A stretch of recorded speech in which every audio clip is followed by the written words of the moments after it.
नमो विष्णुपादाय कृष्णपृष्ठाय भूतले श्रीमति भक्ति विकास स्वामिनिति नामिने। नमो विष्णुपादाय कृष्णपृष्ठाय भूतले श्रीमति भक्ति वेदांत स्वामिनिति नामिने। नमस्ते सारस्वती देवी गौरवाणी प्रचारिणे निर्विशेष शून्यवादी भाष्यते देशारिणे वंशाकल्पतरुभ्यश्च कृपा सिन्धुभ्यः एव च पतितानां पावनेभ्यो वैष्णवेभ्यो नमो नमः। जय श्री कृष्ण चैतन्य प्रभु नित्यानंद श्री अद्वैत गदाधर श्रीवासादि गौर भक्तवृंद। हरे कृष्ण कृष्ण कृष्ण कृष्ण हरे हरे हरे राम हरे राम। हे कृष्ण करुणा सिंधु दीनबंधु जगतपति गोपीश गोपिका कांता राधा कांता नमोस्तुते तत्कांचन गौरांगी श्री राधे वृंदावनेश्वरी वृषभानुसुते देवी प्रणमामि हरिप्रिया। ओके। मैं जब अटलांटा गई थी मुझे याद है, वहां पे जब भक्त सुबह प्रणाम करते हैं मंगला आरती के बाद वांछा कल्पतरुभ्यश्च बोलते, जब बोलते हैं कि let us offer our obeisances to all the Vaishnavas, उस टाइम पे जब मैं फर्स्ट टाइम गई मुझे याद है, वहां प्रणाम मंत्र बोलने से पहले सभी भक्त हाथ जोड़ के एक दूसरे भक्त की तरफ देखते हैं और ऐसे ऐसे पहले ऐसे ऐसे करते हैं, उसके बाद प्रणाम करते हैं। तो फर्स्ट डे था तो मेरे आगे माता जी थे, देवयानी माता जी, तो उन्होंने मेरी तरफ ऐसे देखा तो मुझे पता नहीं था मैं उनको ऐसे कर रही हूँ, वो मुझे कर रहे हैं। तो मुझे पता चला बाद में कि वहां पे सभी डिवोटीज एक दूसरे को प्रणाम मंत्र बोलने से पहले सबकी तरफ हाथ जोड़ के स्पेशली सबको प्रणाम करते हैं और फिर वैष्णव प्रणाम मंत्र बोलते हैं। तो बहुत अच्छा है ये, अगर किसी के प्रति अपराध हुआ हो कुछ भी हो और आप उसके सामने हाथ जोड़े वैष्णव प्रणाम मंत्र बोलने से पहले, तो उनके हृदय में भी अगर कुछ हो तो वो निकल जाता है। यहाँ के भक्त बहुत हम्बल है, बहुत हम्बल सब भक्त, स्पेशली जो भी वेस्टर्न बॉडी में है। इंडियन इंडियन बॉडी वाले है थोड़े उनमें थोड़ा हमारे इंडिया वाले जैसे होते हैं थोड़े थोड़े ऐसे ही है यहाँ भी, लेकिन जितने भी वेस्टर्न डिवोटीज है ए A1 उनका, उ, उनकी भक्ति देख के और उनका उनकी ह्यूमिलिटी हम्बलनेस देख के हमें ऐसा लगेगा कि हम कहीं भगवान की कृपा की लाइन में भी कहीं दूर दूर तक नहीं है। क्योंकि चैतन्य महाप्रभु बोले हैं त्रिनादपि सुनिचेना तरोरपि सहिष्णुना, ये दो गुण होने चाहिए, सहनशीलता और विनम्रता। और ये लोग इतने हम्बल है। हमारा जो टेम्पल है वहाँ temple president his very senior, very senior in the sense उनके भजन में वो बहुत सीरियस है, फिर भी वो हर एक भक्त के सामने ऐसे ऐसे, अमेरिकन ही है वो, ऐसे ऐसे ऐसे खड़े रहते हैं, हर चीज में वो भक्तों को अप्रिशिएट करते हैं और हर चीज में वो अपनी कमी निकालते हैं। तो बहुत कुछ सीखने को मिलता है उनको, उनको देख देख के हमें विनम्रता आ रही है हम उनसे सीख रहे हैं कि कैसे जिसको भी मिलना है उनके सामने कैसे एकदम हम्बली अपने आप को रखना है, अपने आप को हमेशा एकदम गिरा हुआ ही मानना है, कभी सोचना ही नहीं है कि हम बहुत क्वालिफाइड है या हमें बहुत कुछ आता है या हमारा इनिशिएशन पहले हुआ है या हम तो इंडिया से आए हैं, ऐसा कोई ये मन में कहीं आना भी नहीं चाहिए। ये सब भक्तों को देख के पता चल रहा है कि भगवान की कृपा, चैतन्य महाप्रभु की कृपा किसको मिलती है। तो अभी हम लोगों के 4 चैप्टर कंप्लीट हो गए हैं। बृहद भागवत अमृत में खींचते खींचते धीरे धीरे धीरे धीरे करते करते 4 चैप्टर पूरे हो गए। लास्ट चैप्टर था भक्त, मतलब डिवोटी, और हनुमान जी पे वो चैप्टर एंड हुआ था। अभी हनुमान जी ने नारद मुनि को भेजा है पांडवों के पास, बहुत सारा डिस्क्रिप्शन दिया हनुमान जी ने कि क्यों मुझसे ज्यादा कृपा भगवान की पांडवों के ऊपर है। मेन 2 कंपैरिजन दिए। पहला ये कि मैं भगवान राम का भक्त हूँ, भगवान राम ने वो सारा ऐश्वर्य और वो सारा माधुर्य प्रकट नहीं किया जो कृष्ण ने किया है, और मेरा अटैचमेंट राम के प्रति है। तो इसीलिए कृष्ण का माधुर्य भगवान राम से ऊपर है, इसीलिए आपको उनके पास जाना चाहिए जो कृष्ण के वो माधुर्य का रस कर आस्वादन करते हो, तो वो भक्त मुझसे ऊपर है। और दूसरा ये कि मैंने भगवान राम की सिर्फ दास भाव में सेवा की है, वो भी वन साइडेड, वन साइडेड मतलब सिर्फ मैंने उनकी सेवा की है और उन्होंने प्रेम पूर्वक मेरी सेवा स्वीकार की है। लेकिन पांडवों के केस में उल्टा है। पांडवों के केस में दोनों साइड है, पांडव ने जितनी भगवान की सेवा की उससे ज्यादा भगवान पांडवों की सेवा करते हैं। तो ये बहुत हायर लेवल हो गया कि भगवान जो जो सेवा हनुमान जी ने भगवान राम की वो सारी सेवा कृष्ण ने पांडवों की। तो एकदम उल्टा है, यहाँ भगवान भक्त की सेवा कर रहे हैं, तो ये बहुत ऊंचा रस आ जाता है जहाँ भगवान कंट्रोल में है पांडवों के और हनुमान जी इसका प्रमाण देते हैं वो लाइन बोल के कि पता नहीं पांडवों के पास कौन सी ऐसी जड़ी बूटी है या जादुई मंत्र है कि उन्होंने कृष्ण को, जो सबको मोहित कर देते हैं, उन्होंने वो जादुई मंत्र से या जड़ी बूटी से कृष्ण को मोहित कर दिया है। और फिर नारद मुनि को भेजते हैं कि आप पांडवों के पास जाओ। वो खुद जाना चाहते हैं हनुमान जी, लेकिन क्योंकि भगवान राम ने उनको सेवा दी है वहां पे उनके अर्च विग्रह की सेवा करने की, इसीलिए वो पर्सनली भगवान कृष्ण के पास नहीं जा सकते। दूसरा कारण है, कोई ये प्रश्न पूछ सकता है, दूसरा कारण ये है कि कृष्ण की जो रेसिप्रोकेशन है अपने भक्तों के साथ वो बहुत इंटीमेट है, और उसमें अपराध होने के चांस रहते हैं। अगर कोई पांडवों के स्तर पे या भगवान के उच्च कोटि का भक्त नहीं है तो वो भगवान के साथ की जो डीलिंग है, जैसे भगवान जूठा खा रहे हैं, फिर भगवान चामर से युधिष्ठिर महाराज, चामर डोला के युधिष्ठिर महाराज की सेवा कर रहे हैं, तो ये सारी चीजें एक साधारण भक्त डाइजेस्ट नहीं कर सकता, और ऐसे केस में वो भगवान का अपराध कर सकता है। तो हनुमान जी को ये डर था, उन्होंने बोला मैंने हमेशा ऐश्वर्य भाव में भगवान राम की सेवा की है, अब मैं कृष्ण को अगर देखूंगा कि वो भक्तों की सेवा कर रहे हैं तो मेरे मन में कहीं भी ये भाव ना आ जाए कि अरे कृष्ण क्यों सेवा कर रहे हैं, तो भगवान है, तो वो भगवान है या नहीं है। तो इस प्रकार का कोई भी अपराधीय भाव ना आए मेरे मन में, इसलिए मैं वहां पे नहीं जाना चाहता। इसलिए हनुमान जी किम पुरुष वर्ष में रह के सेवा करना चाहते हैं। ओके, तो अभी फिफ्थ चैप्टर है प्रिय। प्रिय मतलब बिलवड, जो भगवान की बहुत बहुत बहुत इंटीमेट डिवोटीज है, बहुत क्लोज डिवोटीज है, अब दास्य भाव से ऊपर आ गए हैं। अभी तक सारे भक्त दास्य भाव में थे, अब दास्य भाव से ऊपर है सब। तो अध्याय 5 में पहला अध्याय है, मतलब ये 5 सेक्शन नंबर 5 है, और सेक्शन नंबर 5 में अभी पहला चैप्टर है कि नारद मुनि जाते हैं और पांडव नारद मुनि का स्वागत करते हैं। तो पहला श्लोक पढ़ लेते हैं। श्री परीक्षित उवाच तत्र श्री नारदो हर्ष भराक्रान्तः सनर्तनं कुरु देशं गतो धावन् राजधान्यं प्रविष्टवान। क्या बोल रहे हैं परीक्षित महाराज, अब आगे बता रहे हैं अपनी माता को कि नारद मुनि एकदम प्रसन्नता के साथ कि ठीक है अब वो कहाँ जा रहे हैं, हस्तिनापुर जा रहे हैं। कहीं कहीं हस्तिनापुर को द्वारिका भी बोला है, क्योंकि भगवान हमेशा ये इनके इन प्रकारेण हस्तिनापुर में रहते ही थे। इसीलिए लोग भगवान का दर्शन करने के लिए हस्तिनापुर जाते थे, क्योंकि उनको पता था कृष्ण यहाँ तो मिल ही जाएंगे पांडवों के पास। तो परीक्षित महाराज बोल रहे हैं, तो नारद मुनि पूरी प्रसन्नता के साथ एकदम नृत्य करते करते जो कुरु है उनका जो राज्य है हस्तिनापुर में वहां पे पहुंचे। और ये यहाँ पे सनातन गोस्वामी बता रहे हैं अभी कुरुक्षेत्र का युद्ध जो है वो सब कुछ हो चुका है, सब खत्म हो गया है, और अभी राज्य कौन कर रहे हैं, युधिष्ठिर महाराज। तो अब युधिष्ठिर महाराज के पास हस्तिनापुर नारद मुनि मिलने के लिए जा रहे हैं। अब बता रहे हैं कि अंदर क्या चल रहा था। नारद मुनि पहुंचे उस समय हस्तिनापुर की सिचुएशन क्या थी वो बता रहे हैं। तो युधिष्ठिर महाराज अपने दूसरे भाइयों के साथ और उनके जो भी विशेष जो क्लोज मंत्री हैं उनके साथ बैठ के ये चर्चा कर रहे थे कि किस तरीके से कौन सा बहाना बनाया जाए कि द्वारिका से कृष्ण यहाँ पे आ जाए, क्योंकि कृष्ण अभी द्वारिका में थे और उनको द्वारका से हस्तिनापुर बुलाने के लिए कुछ ना कुछ प्लान बनाना पड़ेगा। तो भक्त लोग हमेशा प्लान बनाते रहते हैं कि कैसे कृष्ण का दर्शन करें। तो यहाँ पे युधिष्ठिर महाराज दो तरह के प्लान सोच रहे हैं कि या तो कोई यज्ञ का बहाना बनाए कि हस्तिनापुर में यज्ञ है और कृष्ण यहाँ पे यज्ञ के लिए आए। लेकिन उसमें प्रश्न ये होता है कि अगर वो कोई यज्ञ करे तो यज्ञ में बहुत समय लगता है। तो कृष्ण ऐसा उत्तर दे सकते हैं कि यार अच्छा आप यज्ञ करने वाले हो तो जब यज्ञ की सारी तैयारी हो जाए तब तब आप मुझे बोलना, तब मैं आऊंगा। तो जनरली यज्ञ फॉर एग्जाम्पल अश्वमेध यज्ञ करने में 1 साल लग जाता है। तो युधिष्ठिर महाराज ने सोचा अगर यज्ञ के लिए कृष्ण को बुलाएंगे तो कृष्ण ये बहाना दे सकते हैं कि ठीक है मैं बाद में आऊंगा जब यज्ञ होगा, अभी तो समय लगेगा। फिर वो सोच रहे हैं तो ऐसा कुछ बहाना बना देते हैं कि हस्तिनापुर में कुछ किसी शत्रु ने हमला किया है और हम सब बहुत पीड़ा में हैं और हमें कृष्ण की आवश्यकता है। तो ऐसा सोच के कृष्ण तुरंत दौड़े दौड़े आ जाएंगे। तो ये सारी प्लानिंग अभी अंदर चल रही है कि क्या बहाने से कृष्ण को हस्तिनापुर बुलाया जाए।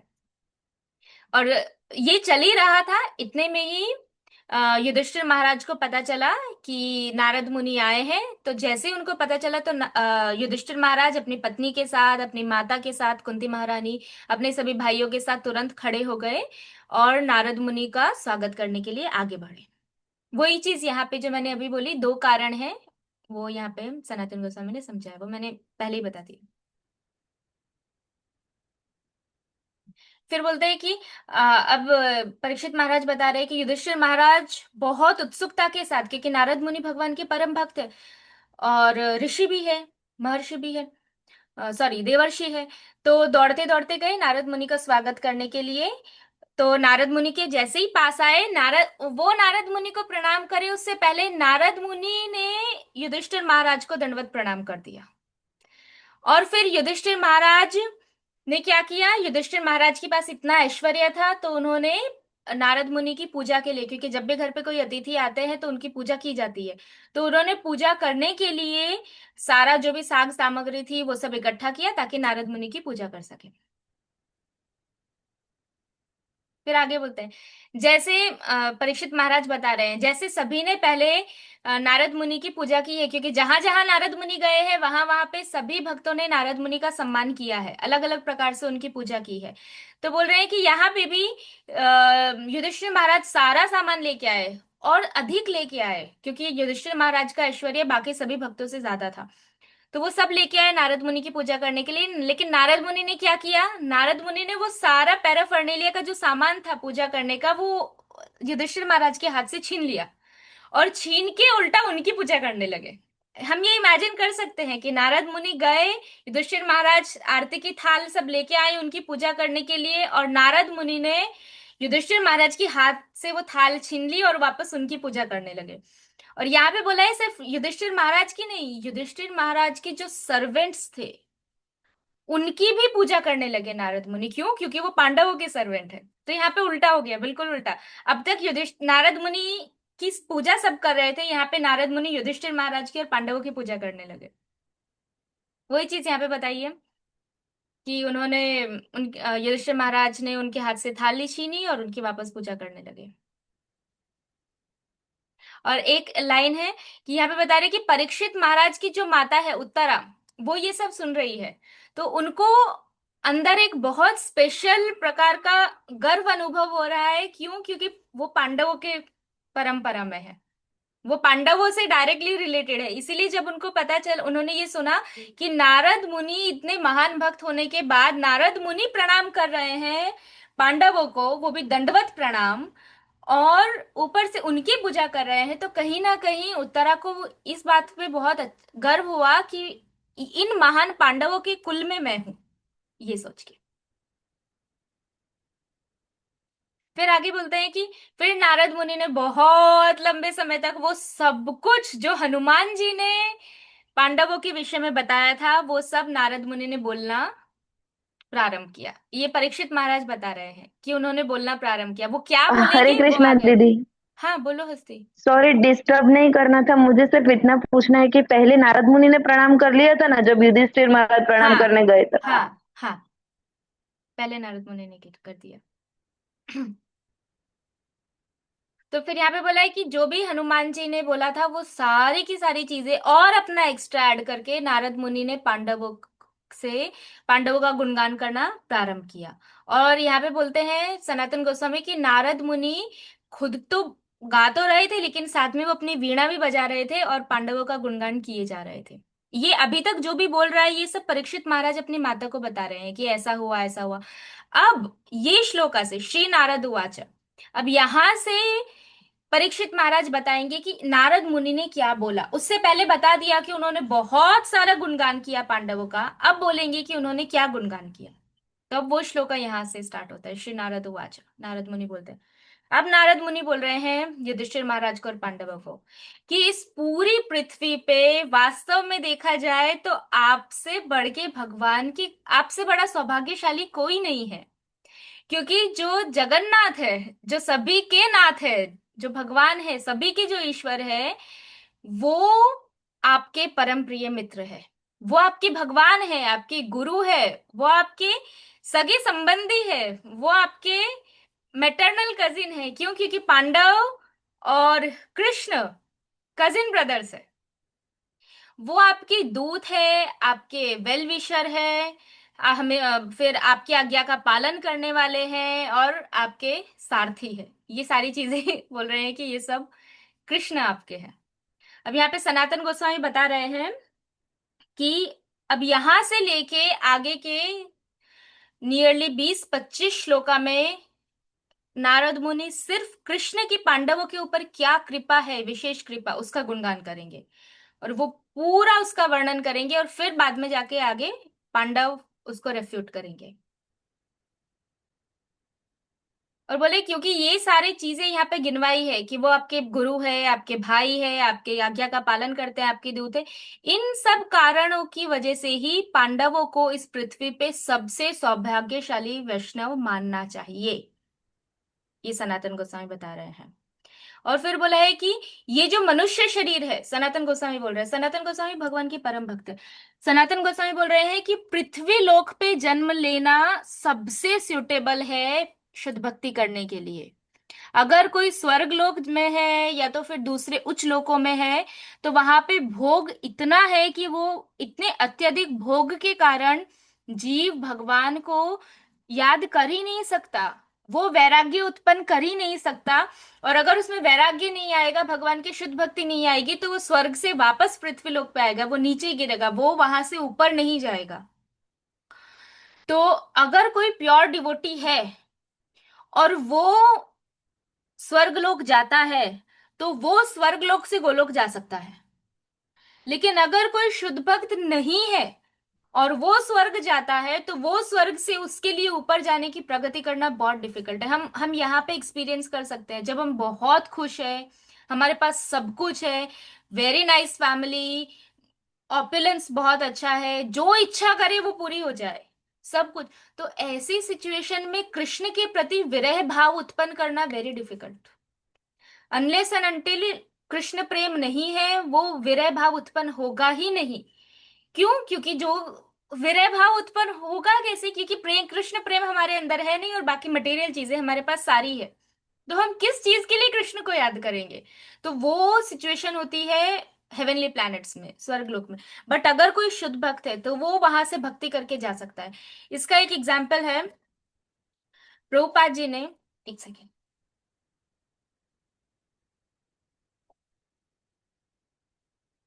प्रभुपाद जी के एक शिष्य थे, जयानंद प्रभु। वो आ, पढ़ना चाहिए उनके बारे में, कोई पढ़ने नहीं पढ़ सकता है तो गुरु महाराज का लेक्चर है, ग्लोरीज ऑफ जयानंद प्रभु। एटला एटलांटा में उनका लेक्चर था महाराज का, उनके डिसअपियरेंस डे पे। Very nice lecture, must listen. एक वैष्णव के क्या गुण होते हैं वो गुरु महाराज ने जयानंद प्रभु के आचरण से बताया। Jayananda Prabhu, he was the only devotee जिनके प्रति आज तक कभी किसी ने ऐसा नहीं बोला कि उनका स्वभाव में थोड़ा ऐसा था, वो उनका थोड़ा ऐसा था, नेवर। वो वो इतने महान भक्त थे कि अगर कहीं पे क्रिटिसिज्म हो रहा है, कोई एक भक्त दूसरे भक्त की बुराई कर रहा है, तो वहां ऐसा बोलने की जगह कि हाँ हाँ ये सही नहीं है, उनको ऐसा करना चाहिए था, हाँ हाँ ये, वो हाथ जोड़ के वहां से निकल जाते थे। और हमारे कान बड़े हो जाते हैं जहां पे किसी का किसी के बारे में, भले ही हमारी भक्ति से या किसी चीज से उसका कोई रिलेशन ना हो, अगर किसी की बात चल रही है कि ये भक्त ने ये भक्त को ऐसा बोला, यहाँ पे ऐसा हुआ, ये लड़की ने ये लड़की को ऐसा बोला, ये डिवोटी है इन्होंने ऐसा, हमारे कान इतने बड़े हो जाते हैं, क्या किया क्या किया। तो ये सारे क्या है, ये बताते हैं कि हमारा लेवल क्या है। ये this is not the level of a good devotee. ये अच्छे भक्त के गुण नहीं है। अच्छे भक्त का गुण गुरु महाराज वो लेक्चर में बताते हैं, जयानंद प्रभु के लेक्चर में। तुरंत वो वहां से निकल जाते थे। और उसमें प्रभुपाद जी ने लिखा है, जयानंद प्रभु को, जब जयानंद प्रभु ने अपना सब कुछ प्रभुपाद को दे दिया था, उनको कैंसर हो गया था और उनको अपना बॉडी लीव करना था, तो उन्होंने कोई ट्रीटमेंट नहीं लिया, कुछ नहीं, वो ओनली डिपेंडेंट ऑन कृष्णा। उन्होंने बोला मैं अपनी शरीर के लिए खर्च करना ही नहीं चाहता, मेरे पास जो भी मेडिकल इंश्योरेंस का लक्ष्मी है उन्होंने प्रभुपाद को दे दिया, यू टेक इट। और तब प्रभुपाद उनको लेटर लिखते हैं जब वो बॉडी लीव कर देते हैं उसके बाद। तभी तो आज तक भी प्रभुपाद का इंस्ट्रक्शन है, क्योंकि जयानंद प्रभु ने ही जगन्नाथ पुरी के, सॉरी, जगन्नाथ रथ यात्रा के लिए रथ बनाए थे। और वो फर्स्ट थे जिन्होंने ये शुरू किया था। तभी प्रभुपाद ने बोला था कि हर रथ यात्रा में जयानंद प्रभु का फोटो होना चाहिए। आज भी पूरे वर्ल्ड में हर रथ यात्रा में हर रथ पे जयानंद प्रभु का फोटो होता है। ये जयानंद प्रभु थे, और वो प्रभुपाद के डिसाइपल। कुछ ही साल, उन्होंने बहुत लंबे समय 20-25 साल कुछ सेवा नहीं की, कुछ ही साल, बट कुछ ही साल में he was on the level of pure devotion. ये प्रभुपाद का प्रभाव था। प्रभुपाद की जिस इंस्ट्रक्शन को जिस भक्त ने एज इट इज स्वीकार कर लिया, वो तुरंत प्रभुपाद की आंखों के सामने सामने वो प्योर डिवोशन पे, क्योंकि प्रभुपाद की कृपा उनके इंस्ट्रक्शंस के थ्रू उस टाइम फुल्ली फ्लो हो रही थी। तो जयानंद प्रभु ने जब बॉडी लीव किया, ही was the only disciple of शिला प्रभुपाद जिसके जाने के बाद प्रभुपाद उनको लेटर लिख रहे हैं। और प्रभुपाद ने वो लेटर में लिखा जयानंद प्रभु को, माय डियर जयानंद। मैं, प्रभुपाद उसमें बताते हैं कि बोलते हैं कि you are pure devotee, Prabhupada बोल रहे हैं, और मुझे पूरा जिस हिसाब से तुमने सेवा की है, अपनी बॉडी की भी केयर नहीं की, जिस तरीके से तुम कृष्ण के ऊपर डिपेंड थे, तुमने कृष्ण के लिए जो भी किया है, अ, तुम्हारी डेस्टिनी फिक्स है कि तुम गोलोक ही गए हो। ऐसा प्रभुपाद बोल रहे हैं। फिर भी प्रभुपाद लिख रहे हैं, अगर अगर किसी कारण से तुम स्वर्ग लोक में भी हो, तो आई एम श्योर कि तुम स्वर्गलोक में भी कृष्ण की भक्ति करके वहां से सीधा गोलोक में ट्रांसफर हो सकते हो। लेकिन फिर ये सेंटेंस को काटने के लिए प्रभुपाद लिख रहे हैं, बट लेकिन मैं 100% श्योर हूं कि तुम सीधा गोलोक ही गए हो। सी, प्रभुपाद की आंखों के सामने 6-7 साल में सीधा गोलोक। ये गुण ऐसे थे जयानंद प्रभु, जो इतना कृष्ण की सेवा में एंगेज थे, इतना कृष्ण की सेवा में कि वो सोते भी नहीं थे। कभी कभी वो उनको वो पूरा दिन बिजी रहते थे, पूरा दिन सेवा में। और कभी ऐसा नहीं कि ये मेरी सेवा नहीं है तो मैं क्यों करूं, नहीं, जो सेवा मिले वो सेवा। आइडियल वैष्णव, हम उनके आचरण से सीख सकते हैं। उनके ऊपर 2 या 3 उनके गुरु भाई ने, मतलब प्रभुपाद के दूसरे डिसाइपल्स ने बुक लिखी है। और गुरु महाराज जब उनके बारे में बता रहे हैं, गुरु महाराज बोल रहे हैं, ही वॉज, वो वो महाराज का वो लेक्चर सुनना चाहिए। मैं सब नहीं बताऊंगी, you just go and listen that lecture, तो वो आनंद आएगा। वैष्णव के बारे में सुनना चाहिए, वैष्णव के बारे में सुन के उनके आचरण से हमें बहुत कुछ सीखने को मिलता है। ओके, फिर यहाँ पे आगे बोला है, आगे बता रहे हैं कि पांडवों को, ये श्लोका में पांडवों के लिए वर्ड यूज किया है भूरी, मतलब उनका जो सौभाग्य था वो देखा जाए तो असीमित था। उनके सौभाग्य की कोई सीमा नहीं थी, पांडवों के सौभाग्य की। यहाँ पे बोले भूरी भागः, मतलब कृष्ण की जो कृपा है पांडवों के ऊपर वो इतनी अनलिमिटेड है, और पांडव की जो भगवान के प्रति शरणागति और भगवान के प्रति जो प्रेम है वो भी अनलिमिटेड है।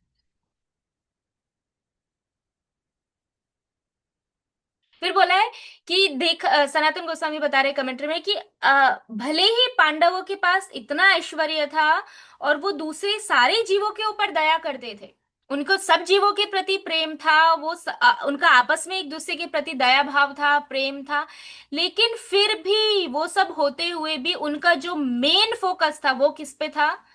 कृष्ण के प्रति प्रेम पे। सभी जीवों पे था, लेकिन ऐसा नहीं कि आप सभी जीवों में प्रेम करने करने के चक्कर में फिर कृष्ण को भूल जाओ, तो कोई मतलब नहीं है, वो फिर मानव सेवा हो जाएगा। दैट इज मानव सेवा, माधव गायब और सिर्फ मानव सेवा रह जाएगी। तो यहाँ पे बोल रहे हैं कि पांडव सब जीवों के प्रति प्रेम करते थे, सब जीवों पे उनका दया भाव था, लेकिन फिर भी हमेशा उनका जो सेंट्रल फोकस था, मेन फोकस था, वो तो केवल कृष्ण ही थे।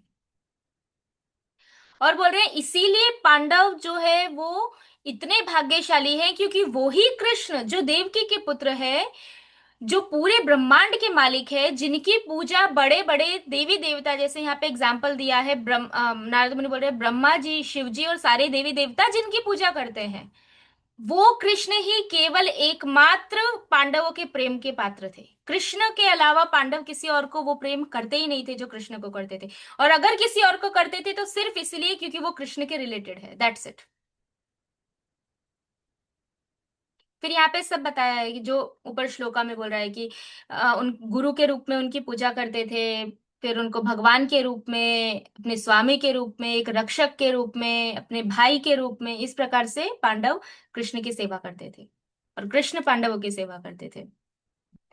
फिर ये सब एग्जाम्पल दिए हैं कि कहाँ कहाँ पे वो उनके गुरु की तरह रहे, कहाँ कहाँ पे पांडवों के लिए भगवान सारथी बने, कहाँ पे पांडवों के लिए भगवान दूत बने, वो सब महाभारत में आता है, वो हमको पता है कि भगवान ने कहाँ कहाँ पे ऐसे सेवा की। इसलिए नेक्स्ट श्लोक पे जाते हैं। फिर बोल रहे हैं आगे नारद मुनि कि ब्रह्मा जी, रुद्र और बाकी सारे देवी देवताओं को के लिए तो अगर वो बहुत उन्नत कोटि का ध्यान कर रहे हैं तो वो उन्नत कोटि के ध्यान में भी ब्रह्मा शिव और अन्य देवी देवताओं के लिए कृष्ण का साक्षात करना बहुत डिफिकल्ट है।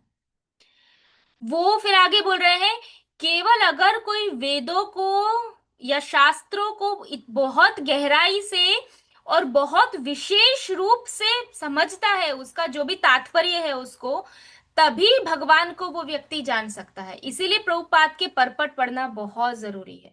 प्रभुपाद के परपट पढ़े बिना हम भागवतम समझ लेंगे, दैट इज नॉट पॉसिबल।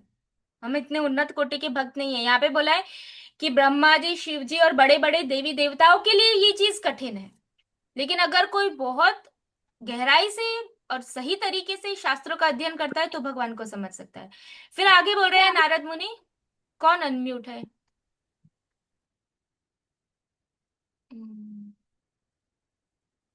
पता नहीं चल रहा कौन अनम्यूट है। प्रिया माता जी, मैं आपको वो बना देती हूँ, को होस्ट। ओके,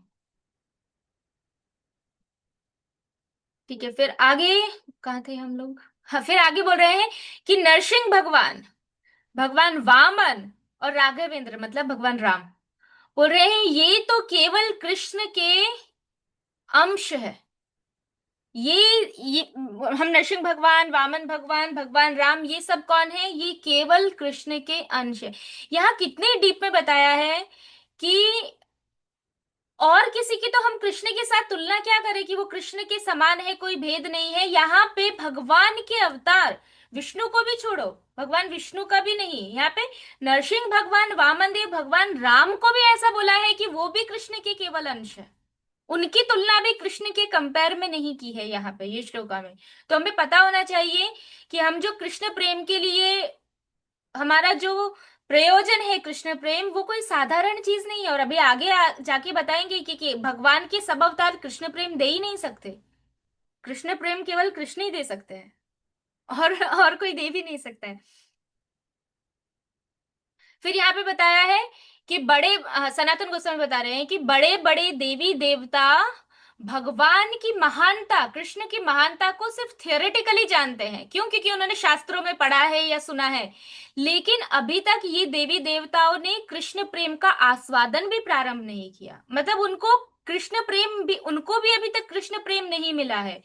तो उसको स्वाद करने की तो कौन सी बात है। तो ये देवी देवता भी केवल भगवान की महानता जानते हैं, कृष्ण प्रेम नहीं जानते।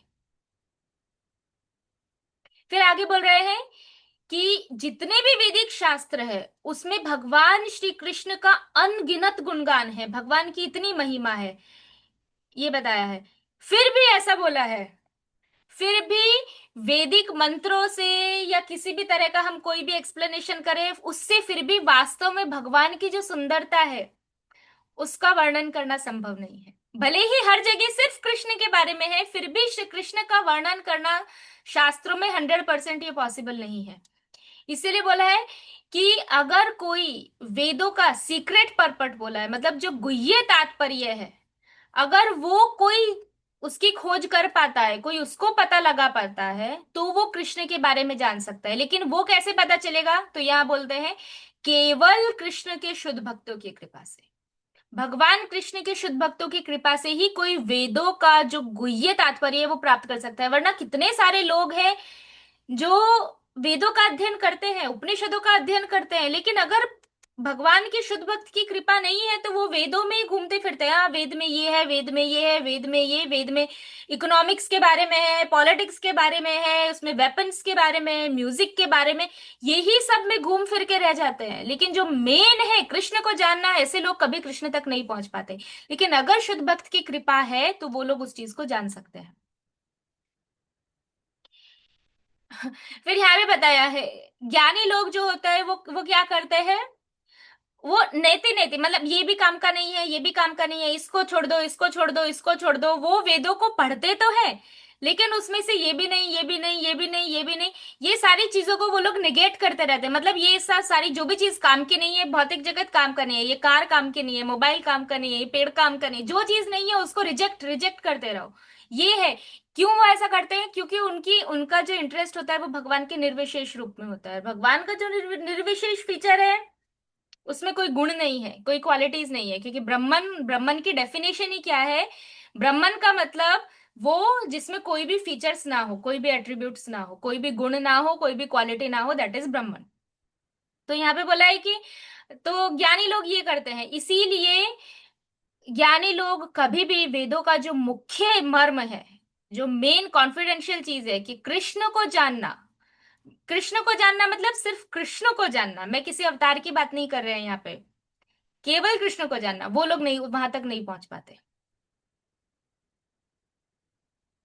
फिर आगे बोल रहे हैं कि जो वैष्णव होते हैं वो भी वही परम ब्रह्म की पूजा करते हैं, लेकिन खाली इम्पर्सनल फीचर में नहीं, उनके अलग अलग अवतारों के रूप में, जैसे नरसिंह भगवान, वामन भगवान, रामचंद्र, ये सब। और फिर बोला है कि हर एक वैष्णव का खुद का कोई ना कोई एक इष्ट देव होता है। इष्ट देव मतलब कि वो उनकी ही पूजा करते हैं। तो हर एक वैष्णव का इष्ट देव कौन है? भगवान का कोई ना कोई एक अलग अलग अवतार यहाँ पे। और हमने देखा है साउथ में बहुत सारे ऐसे परंपरा है, बहुत सारे लोग हैं जिनके इष्ट देव बालाजी है, नृसिंह भगवान है, ऐसा। यहाँ पे इष्ट देवी नहीं बोला है, देवी नहीं, इष्ट देवी अभी हम लोग करते हैं, इष्ट देवी, कुल देवता, ये सब मटेरियल प्लेटफॉर्म है। लेकिन यहाँ पे बोला है वैष्णवों के लिए एक ही चीज होनी चाहिए, कृष्ण, कृष्ण, कृष्ण के अलावा और कोई भी नहीं, नो वन। यहाँ पे सनातन गोसाई बोल रहे हैं हर एक वैष्णव का भगवान का ही कोई एक रूप उनका इष्ट देव या कुल देवता होता है। लेकिन अभी हम लोगों के बहुत सारे कुल देवता भी होते हैं, बहुत सारी कुल देवती, देवती कह रही हो सॉरी, कुल देवी भी होती है, लेकिन that is not pure devotion. वो मटेरियल कुल की रक्षा के लिए, कुल को सुख संपत्ति, धन, पुत्र, संतान, ये सब देने के लिए उनकी पूजा करते हैं, ताकि वो हमारे कुल की रक्षा करे। भगवान कृष्ण की इच्छा के बिना कोई किसी की रक्षा नहीं कर सकता। इसीलिए अगर आप कृष्ण की शरणागत हो तो फिर आपको, if you have Krishna you don't need anyone for protection, and if you have everyone and you don't have Krishna, then also if Krishna doesn't want, no one can give you protection. तो वो फेथ होना चाहिए। वो फेथ से तो भक्ति की शुरुआत होती है कि कृष्ण तो मतलब सिर्फ Krishna, no one except Krishna, no one.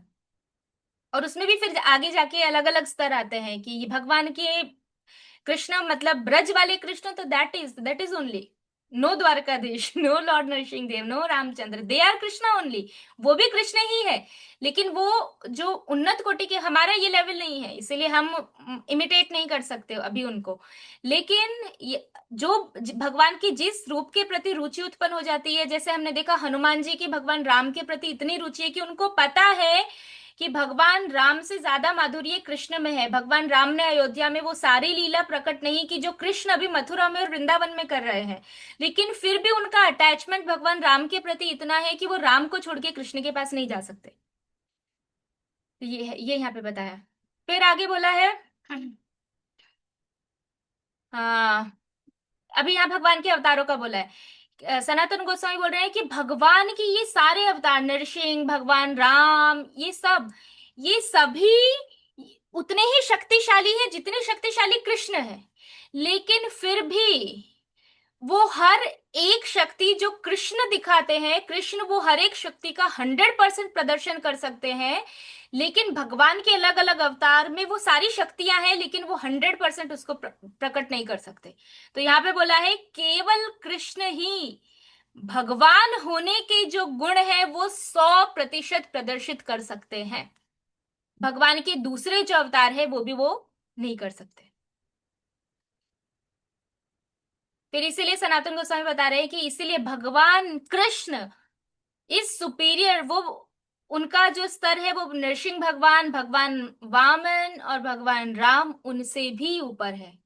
इसीलिए पांडवों से ऊपर, सॉरी, पांडव जो है वो प्रहलाद महाराज, बलि महाराज और हनुमान जी से ऊपर है। क्यों? क्योंकि पांडव के इष्ट देव है नरसिंह, सॉरी, प्रहलाद महाराज के इष्ट देव है नरसिंह भगवान, बलि महाराज के इष्ट देव है भगवान वामन, हनुमान जी के भगवान राम, और पांडवों के कृष्ण।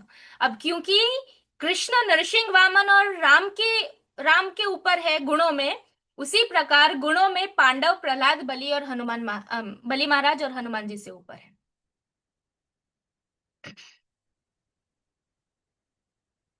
हमसे ऊपर सब है। हमसे ऊपर वो जो पहले राजा थे, जिनको जहां से नारद मुनि ने प्रारंभ किया था, शुरू किया था, वो भी हमसे ऊपर है। हमसे ऊपर सारे भक्त हैं। इसलिए हमें नहीं सोचना है कि हम, अगर हम अभी गौड़ीय संप्रदाय में है तो हम बलि महाराज से महान हो गए, या हम हनुमान जी से ऊपर है, या हम शिव जी से ऊपर है, या हम ब्रह्मा जी से ऊपर है। नहीं, हम उनके ऊपर नहीं है। हम तो सबसे नीचे ही है। और अगर हम सबसे नीचे रहेंगे तो तभी हम अच्छे भक्त बन सकते हैं। अगर हम सोचेंगे हम उनसे ऊपर है, तो वहीं पे डिस्क्वालिफिकेशन। वही चीज बृहद भागवत अमृत में से सीखना है कि कैसे दूसरे भक्तों को ऊपर रखना है।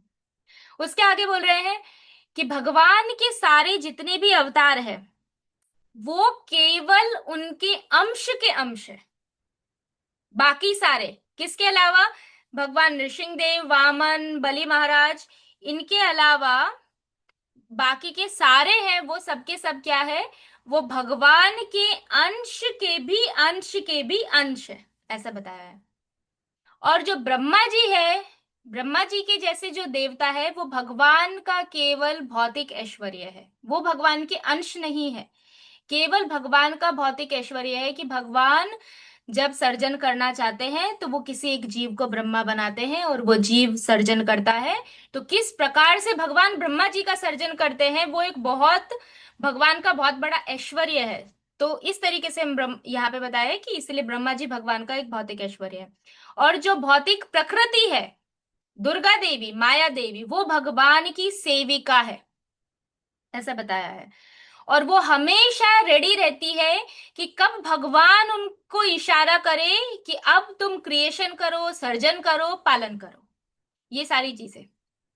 तो ये दुर्गा देवी है। ओके, फिर ये यहाँ पे बताया है भगवान के अलग अलग अवतार के। ये एक इंपॉर्टेंट चीज है यहाँ पे। यहाँ पे बोला है कि भगवान का जो सर्जन करने की लीला है, क्योंकि भगवान सर्जन कैसे करते हैं? भगवान सर्जन करने के लिए प्रकृति के ऊपर दृष्टि डालते हैं, फिर प्रकृति एक्टिव होती है, फिर भगवान प्रकृति पे जब दृष्टि डालते हैं तो वो दृष्टि के साथ जीव, जीव जीव के कर्म और जो काल है, शक्ति, उसको डाल देते हैं, उससे प्रकृति को इम्प्रेग्नेट करते हैं। और फिर प्रकृति वो सारे जो भी है काल काल शक्ति की हेल्प से, जो 23 तत्व है, वो 23 एलिमेंट का सर्जन होता है, 23 एलिमेंट का सर्जन होता है, फिर ब्रह्मांड का सर्जन होता है। तो ब्रह्मांड के अंदर और ब्रह्मांड के बाहर 23 एलिमेंट बनते हैं, फिर ऐसे करके भगवान उसके अंदर गर्भोदक्ष नहीं, फिर भगवान वो 23 तत्वों से भगवान का विराट रूप बनता है, ये सारी चीजें आती है। तो ये सारे कार्य कौन कर रही है? प्रकृति। तो यहाँ पे बताया गया है, सनातन गोस्वामी बोल रहे हैं कि भगवान अपने भक्त जैसे प्रहलाद महाराज, हनुमान, पांडवों के साथ जो लीला करते हैं, वो भगवान की लीला भगवान की सर्जन करने वाली लीला के समान नहीं है। भगवान की सर्जन करने वाली लीला से उन्नत कोटि की भगवान की ये दिव्य लीलाएं हैं, जिसमें भगवान अपने भक्तों के साथ आदान प्रदान करते हैं।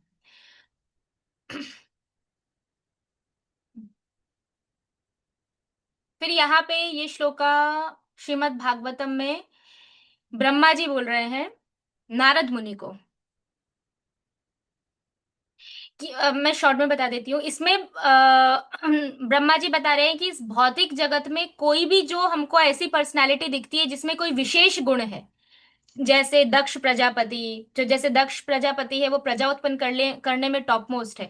फिर शिव जी है, शिव जी डिस्ट्रक्शन करने के लिए है। भगवान विष्णु है, पालन करने के लिए है। ब्रह्मा जी है, सर्जन करने के लिए है। इसी प्रकार से अलग अलग गंधर्व है, यक्ष, राक्षस, जो भी है, उनमें जो सबसे उन्नत कोटि का है, उन सबकी तुलना कभी कभी भगवान से की जाती है। जैसा कि भगवत गीता के हम खुद 10वें अध्याय में देखते हैं, भगवान बोलते हैं कि इसमें मैं ये हूँ, इसमें मैं ये हूँ, जल में मैं स्वाद हूँ, फिर नदियों में मैं ये हूँ, पहाड़ों में मैं ये हूँ। भगवान अपनी तुलना करते हैं, देवताओं में ये हूँ। तो वो भगवान वो है नहीं, लेकिन वो पर्टिकुलर कैटेगरी में वो व्यक्ति सबसे टॉप मोस्ट है। इसीलिए भगवान बताते हैं कि हर चीज में जो सबसे बेस्ट है वो भगवान इसलिए उसको भगवान के साथ कंपेयर किया गया है, क्योंकि वो बेस्ट है, इसीलिए भगवान भी बेस्ट है। तो वही चीज यहाँ पे ब्रह्मा जी बता रहे हैं कि कभी कभी हम यहाँ पे ये सारी तुलना करते हैं भगवान के साथ, लेकिन वास्तव में वो सब भगवान नहीं है। वो केवल भगवान की जो दिव्य शक्ति है उसका एक छोटा सा अंश है, ऐसा ब्रह्मा जी बता रहे हैं। जैसे भगवान बोलते हैं मैं गरुड़ हूँ, पक्षियों में मैं गरुड़ हूँ, दैत्यों में मैं प्रहलाद हूँ। भगवत गीता में अभी मुझे एक भी चीज याद नहीं आ रही थी। अभी मुझे धीरे धीरे याद आ रहा है, नाम याद आ रहा है। ओके। तो ब्रह्मा जी बोल रहे हैं वो सब भगवान की दिव्य शक्ति का केवल एक छोटा सा अंश है। और ये बोलने के बाद फिर ब्रह्मा जी नारद मुनि को भागवतम में आगे बताते हैं कि अब मैं ये सब तुमको बताने के बाद अब मैं तुम्हें भगवान के लीला अवतार के बारे में बताऊंगा। तो ये क्यों ऐसा बोल रहे हैं? क्योंकि ब्रह्मा जी को पता है कि भगवान की सर्जन करने की लीला से ज्यादा दिव्य और ज्यादा रस देने वाली भगवान के लीला अवतार है, भगवान जिसमें अलग अलग लीलाएं करते हैं। और भगवान की लीला अवतारों में सबसे टॉप मोस्ट पे कृष्ण लीला है, और वो हमें पता चलता है भागवतम से कि सुखदेव गोस्वामी ने सभी भगवान राम की कथा उन्होंने 9th कैंटो के कुछ चैप्टर्स में पूरा रामायण उन्होंने पूरा कर दिया। भगवान वामन का उन्होंने कंप्लीट कर दिया, बलि महाराज के बाद, और भगवान वामन का, उसके बाद मत्स्य अवतार, सब उन्होंने शॉर्ट शॉर्ट शॉर्ट शॉर्ट में भगवान के सारे लीला अवतार कंप्लीट कर दिए। जब कृष्ण के बारे में आया तो कृष्ण की चर्चा उन्होंने पहले शॉर्ट में की। अब वो वेट कर रहे थे सुखदेव गोस्वामी कि परीक्षित महाराज आगे पूछते हैं या नहीं पूछते हैं। और फिर परीक्षित महाराज पूछते हैं कि अभी आप मुझे कृष्ण के बारे में और बताओ। और फिर सुखदेव गोस्वामी पूरा 10th कैंटो बोलते हैं, और पूरा 10th कैंटो मतलब 93 और 91 समथिंग चैप्टर्स है। 10th कैंटो में कितने चैप्टर्स हैं? 90। तो 90 अध्याय में और 3-4 वॉल्यूम में पूरा का पूरा कृष्ण का वर्णन करते हैं। इसीलिए पूरे भागवतम में 10th कैंटो को आश्रय तत्व बोला जाता है, जिसकी शरण हमें लेनी है, दैट इज 10th कैंटो, जो सबको शरण प्रदान करते हैं भगवान कृष्ण।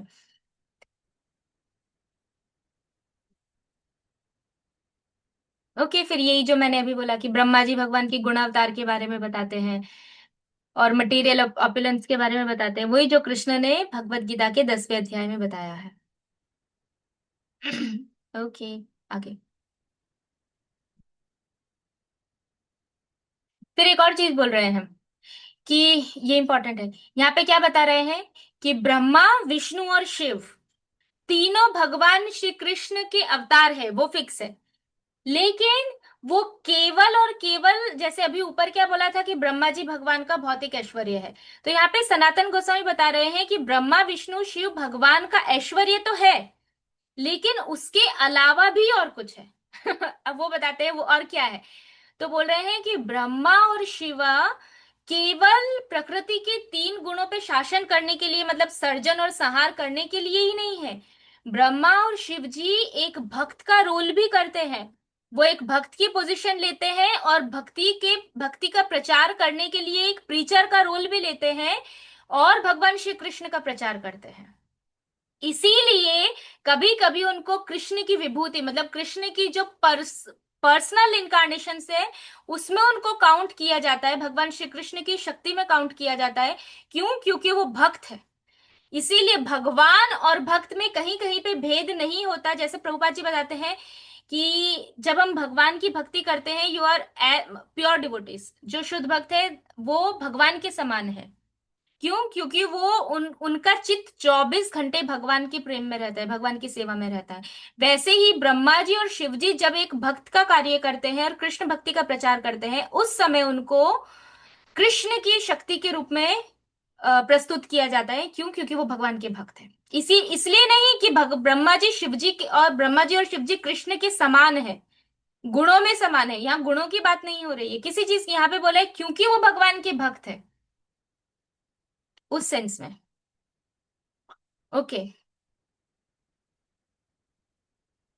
फिर बोल रहे हैं कि भगवान विष्णु भी हर समय बार बार ब्रह्मा जी और शिव जी का साथ देने के लिए बार बार प्रकट होते रहते हैं। इसीलिए कभी कभी भगवान विष्णु को भी कहा गया है कि वो भी भगवान की विभूति है। क्यों? क्योंकि वो भी कभी कभी ब्रह्मा जी और शिव, जब भी ब्रह्मा जी आते हैं शिव जी आते हैं तो विष्णु तो आएंगे ही, ब्रह्मा विष्णु महेश वो साथ में होंगे। क्योंकि क्रिएशन हो रहा है, संहार हो रहा है, तो बीच में पालन कौन करेगा? तो पालन करने के लिए भगवान विष्णु आते हैं। अभी एक इंपॉर्टेंट लाइन थी यहाँ पे। ये रहा ये पैराग्राफ।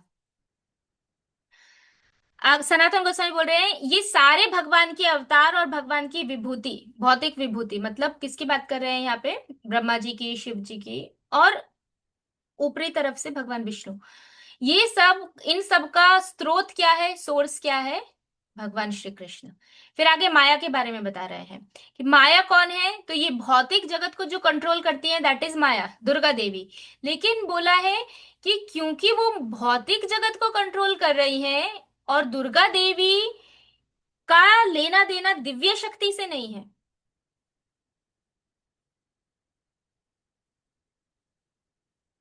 दुर्गा देवी कंट्रोल करती है भौतिक शक्ति, रिप्रेजेंट करती है भगवान की भौतिक शक्ति।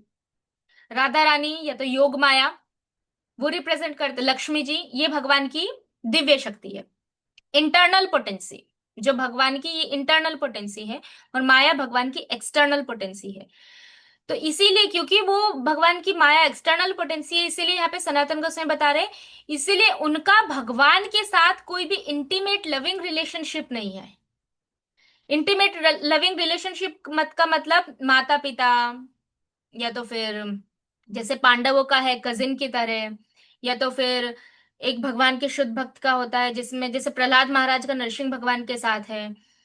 फिर भगवान की पत्नियों का भगवान के साथ है। तो ऐसा कोई रिलेशनशिप माया का कृष्ण के साथ नहीं है।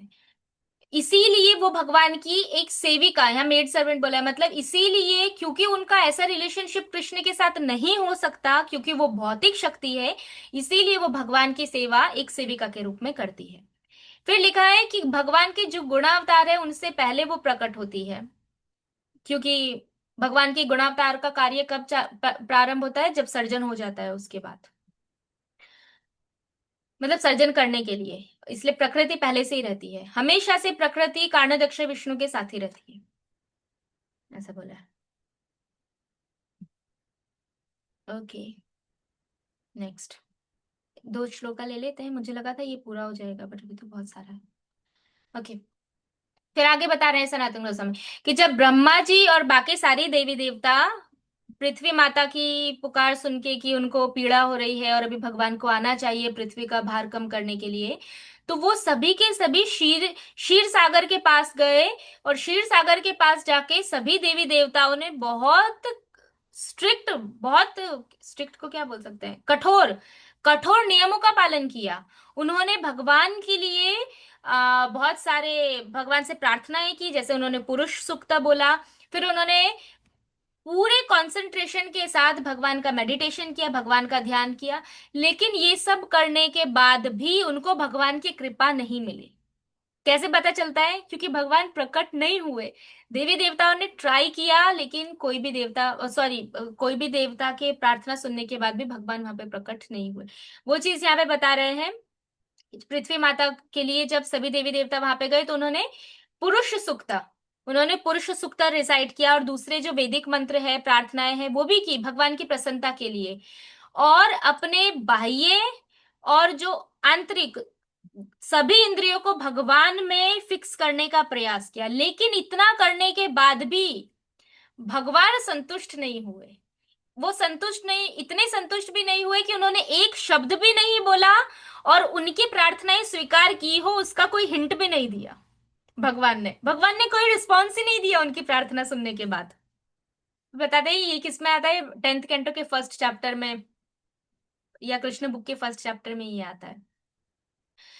तो यहाँ पे सनातन गोस्वामी बता रहे हैं कि क्यों ऐसा हुआ। क्योंकि ये करने के बाद देवी देवताओं को पता चला कि केवल जो मैकेनिकल मेडिटेशन होता है वो भगवान का पर्सनल सानिध्य प्राप्त करने के लिए इनफ नहीं है।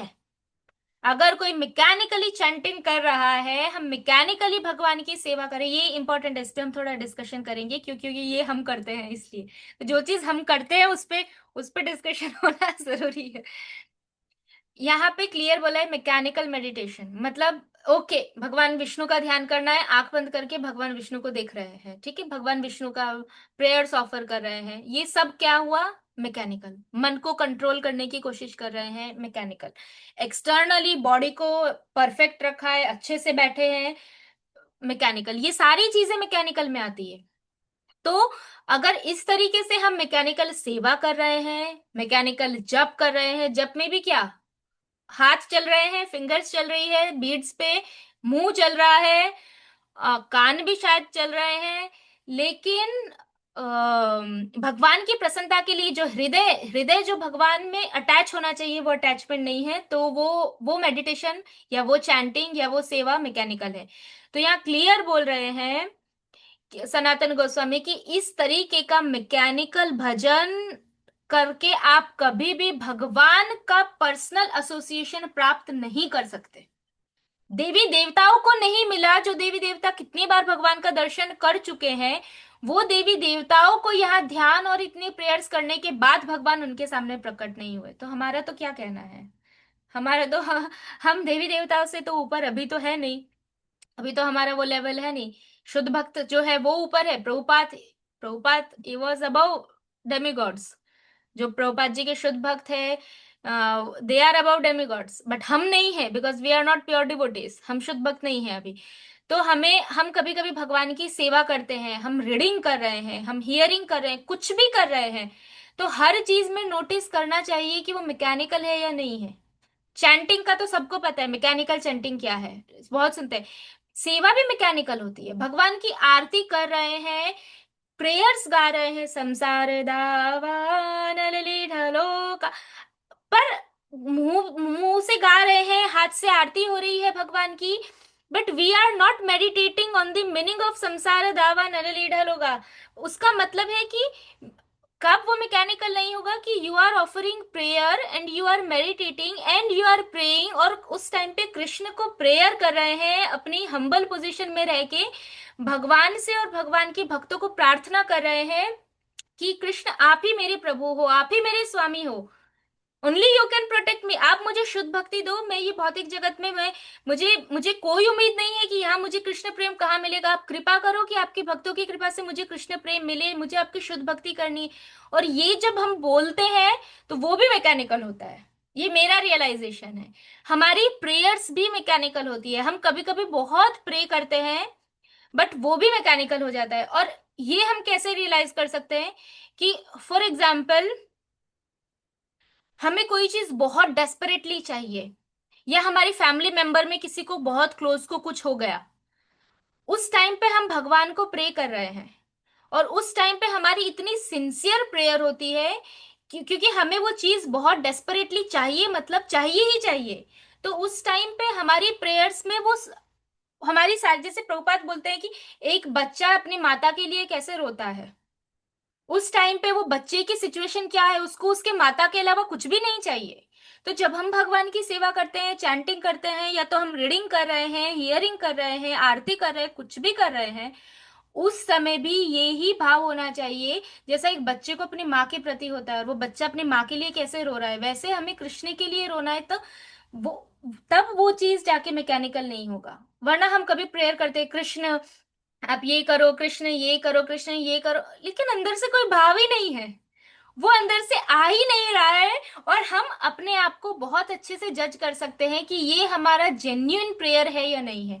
जब जेन्युइन प्रेयर होता है तो वो प्रेयर करने के बाद आपको अपना प्यूरिफिकेशन, आपको भगवान की कृपा, या तो आपको ये लगेगा कि मैं कृष्ण के क्लोज आई हूं ये प्रेयर करने के बाद, you will feel that, you will cry and you will feel very helpless and nobody is there except krishna। और वो रोने के बाद या वो प्रेयर के बाद आपको लगेगा कि यस, मैंने कृष्ण को प्रे किया and Krishna is in my heart and he is reciprocating. और जब प्रैक्टिकल, जब जब मैकेनिकल होता है तो प्रेयर कर दिया और हमको भी पता है ना हमें अंदर से कुछ हुआ ना भगवान ने हमें कोई रेसिप्रोकेशन दिया, तो दिस दिस इज मैकेनिकल। ऐसा मैकेनिकल ना तो लंबे समय तक चलता है, और ना लंबे समय तक ऐसे मैकेनिकल भजन का कोई रिजल्ट मिलता है। इसलिए इट शुड बी इंटरनल, भक्ति इज एक्चुअली इंटरनल। हम एक्सटर्नल भी जरूरी है, एक्सटर्नल इसलिए जरूरी है ताकि धीरे धीरे इंटरनल पे आ सके, क्योंकि हम अभी इतने उन्नत पे नहीं है कि हम सोचे हमें एक्सटर्नल कुछ करने की कुछ भी जरूरत नहीं है, हम ये भी करें, ये हम बाहर का, हम रामानंद राय के लेवल पे नहीं है कि हम एक्सटर्नली कुछ भी करते करते हमारे मन को 100% कृष्ण में अटैच कर सके, वो स्तर पे नहीं है। तो मन को लगा सके इसके लिए एक्सटर्नल चीजें भी हेल्प करती है, इसीलिए हमारे बहुत सारे एक्सटर्नल फैक्टर मैटर करते हैं इनिशियल लेवल पे। जब तक हम वो लेवल पे नहीं है तब तक। बट इंटरनल भी जरूरी है, बहुत जरूरी है। बिना इंटरनल के भक्ति में प्रगति करना बहुत डिफिकल्ट है, बहुत डिफिकल्ट।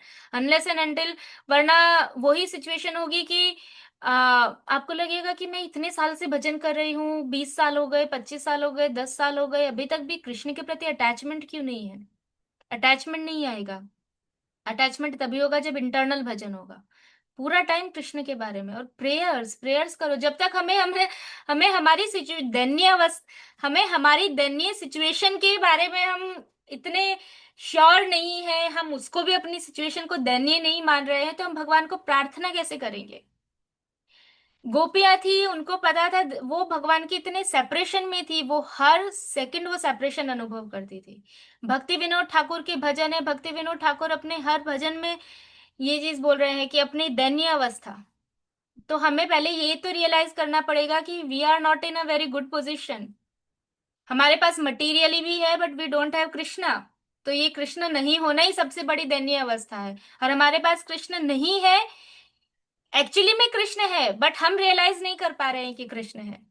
तो इसीलिए एटलीस्ट इसके लिए तो धन्य बनना पड़ेगा कि हम कितने अनफॉर्चुनेट है कि हमारे पास सब कुछ है लेकिन फिर भी हमारे पास कृष्ण नहीं है।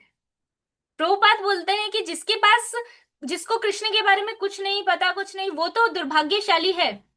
उससे भी बड़ा दुर्भाग्यशाली वो है जिसके पास सब कुछ है और फिर भी उसको वैल्यू नहीं है। तो इसीलिए भजन इंटरनल होना बहुत जरूरी है। हर प्रेयर के साथ मीनिंग उसका पता होना प्रेयर्स का, और वो गाते टाइम भगवान को प्रार्थना करना इंपॉर्टेंट है। क्यों प्रभुपाद बोलते हैं हर चैंटिंग के महामंत्र को सुनो और प्रार्थना करो। Please give Krishna, give me your service, please Krishna give me your service. और मूड किस मूड से? इस मूड से जैसे एक बच्चा अपनी माँ के लिए रो रहा है, वैसे हमें कृष्ण के लिए रोना है कि कृष्ण आपकी सेवा दो।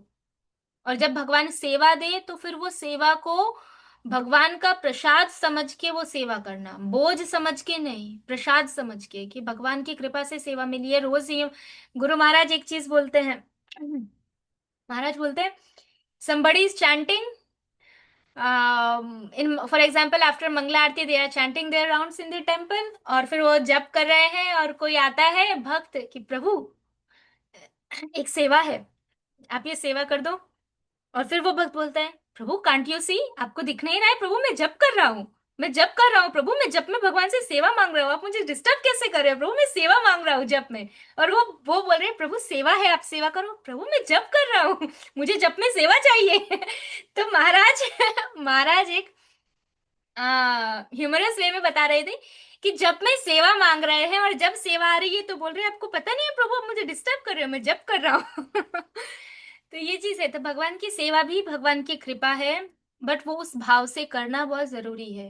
वो हर चीज में इंटरनल बहुत इंपॉर्टेंट है। और मैं मेरे पर्सनल लाइफ से एक्सपीरियंस कर रही हूँ, मैकेनिकल बहुत नहीं चलता है और बहुत लंबा समय लग जाता है मैकेनिकल में। अल्टीमेटली मैंने यहाँ भक्तों से सीखा है, आरवीसी, यहाँ कैंसर सिटी के डिवोटीज से, they are worshipping Krishna very internally. बहुत उनका उनका भगवान के प्रति जो है भाव का सेवा, उनका कृष्ण के प्रति attachment, it is very internal. तो ये यहाँ पे सीखने जैसा है। ओके, ये लास्ट श्लोका ले लेते हैं। फिर बोल रहे हैं आगे नारद मुनि कि फिर ब्रह्मा जी को जब ये सब प्रार्थना कर रहे थे कोई भगवान ने जवाब नहीं दिया, फिर ब्रह्मा जी के हृदय में, वो भी तब भी ये प्रकट नहीं हुए भगवान, सिर्फ भगवान को जो बोलना था वो उन्होंने क्या बोल सकते हैं आकाशवाणी के रूप में बोला, और वो भी इस तरीके से कि केवल ब्रह्मा जी उसको सुन पाए अपने हृदय में और कोई सुन ना पाए, इस तरीके से। और फिर ब्रह्मा जी ने जो जो भगवान ने बोला वो सब ब्रह्मा जी ने देवी देवताओं के सामने प्रकट किया, फिर देवी देवता संतुष्ट हुए।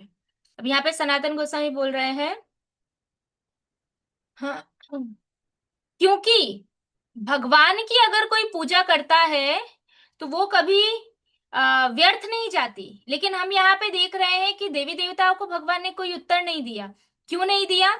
क्योंकि उनकी जो पूजा थी वो बहुत ही फॉर्मल थी, फॉर्मेलिटी, जैसा हम करते हैं, आरती करनी है फॉर्मेलिटी, ये अटेंड करना है फॉर्मेलिटी, वो चीज यहाँ पे देवी देवताओं ने किया।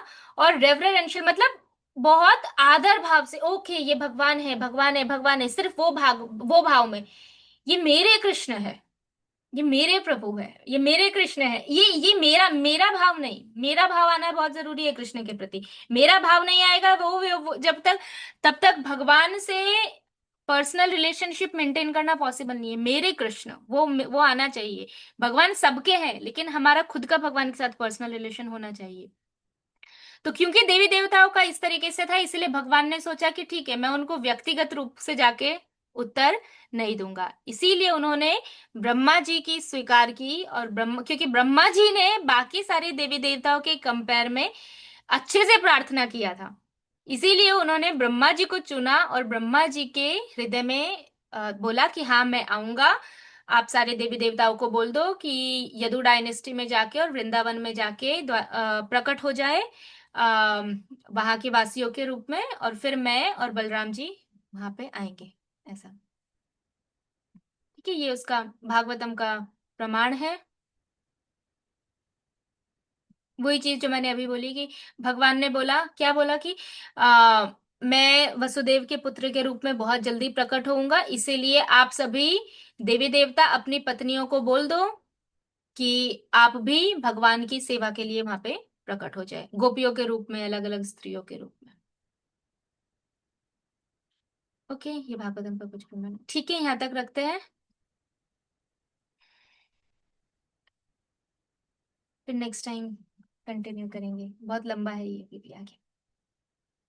ओके, वाञ्छाकल्पतरुभ्यश्च कृपा सिन्धुभ्यो च पतितानां पावनेभ्यो वैष्णवेभ्यो नमो नमः। अनंत कोटि वैष्णव वृंद की जय, श्रील प्रभुपाद की जय, सनातन गोस्वामी की जय, नारद मुनि की जय, पांडवों की जय। ओके, किसी को क्वेश्चन है तो पूछ सकते हैं, ना फिर नेक्स्ट टाइम।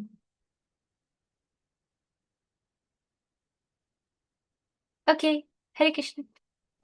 हरे कृष्णा माता जी। हाँ माता जी।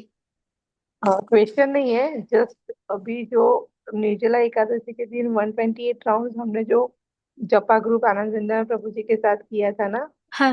तो उनका रियलाइजेशन का सेशन था नेक्स्ट, उसके नेक्स्ट संडे को।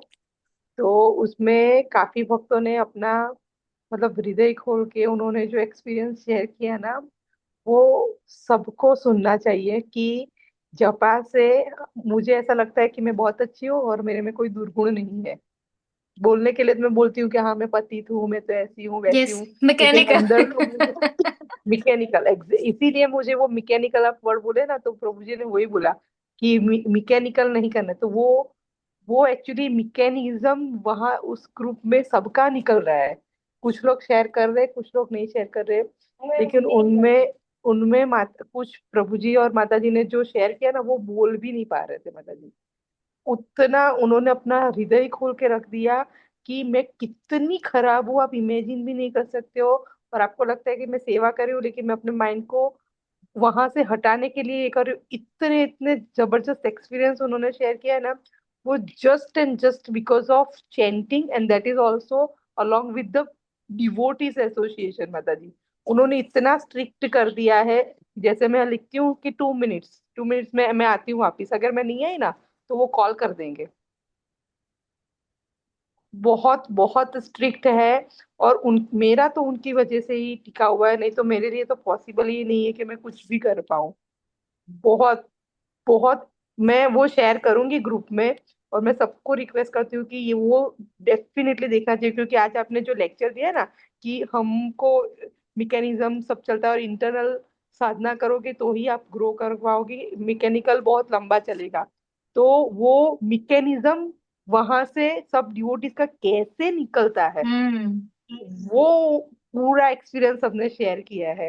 यस।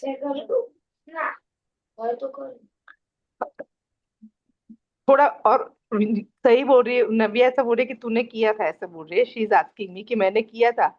लेकिन वो करने के लिए भी आपका वो ईगो डाउन होना चाहिए कि आप शेयर करो कि मैं इतनी हम्म। पतित हूँ, मैं इतनी खराब हूँ। तो यस। वो बोलना और करना उसमें बहुत फर्क पड़ता है। आपने बोला ना जैसे संसार दावा नलली डलोका, लेकिन उसका मीनिंग कहाँ पता है, सिर्फ ऐसे करना है, ऐसे ऐसे करके फटाफट करना है, फटाफट करके निकल जाओ हम्म। तो वो स्पीचलेस। यस। बस ये मुझे शेयर करना था। यस, नहीं सही बात है माता जी। भक्ति भक्ति विनोद ठाकुर बोलते हैं कि सत्यानंद प्रभु के लेक्चर में मैं सुन रही थी कि सबसे पहले हमारे जो 16 राउंड्स है, हमारी प्रायोरिटी होनी चाहिए फर्स्ट क्वालिटी, देन मतलब दोनों चीज काम करती है, क्वालिटी भी काम करती है, क्वांटिटी भी काम करती है। या तो रेगुलर बेसिस पे हाई क्वालिटी जब करो तो 16 round is enough, 16 round is enough for Goloka you.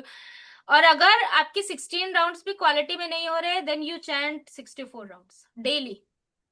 तो वो 60 ज्यादा ज्यादा जप करने की वजह से, क्योंकि आप ज्यादा नाम ले रहे हो, तो either you chant quality 16 rounds और यू चैंट 64 राउंड्स। बट आपको 16 कर रहे हो और वो बिना क्वालिटी का जप हो रहा है, तो वो बहुत आगे तक नहीं, उसमें तो बहुत जन्मों जन्म लग जाएंगे भगवत प्राप्ति के लिए। इसलिए प्रभुपाद बहुत संघर्ष करना पड़ता है। आप बोल रहे हैं ना क्वालिटी राउंड्स करने चाहिए, डेफिनेटली हर एक में करते हैं, लेकिन 5-6 बीट जाते हैं तब तक ऐसा होता है हाँ ठीक है ठीक है, फिर से एकदम माइंड वहां पर चला जाता है, फिर से उसको खींच के लाना पड़ता है, फिर वो से चला जाता है, वो फिर से करना लाना पड़ता है। पड़ेगा माता जी। प्रभुपाद ने बोला, उनके एक डिसाइपल ने पूछा था when can I chant perfectly, Prabhupada ने बोला आफ्टर 50 ईयर्स।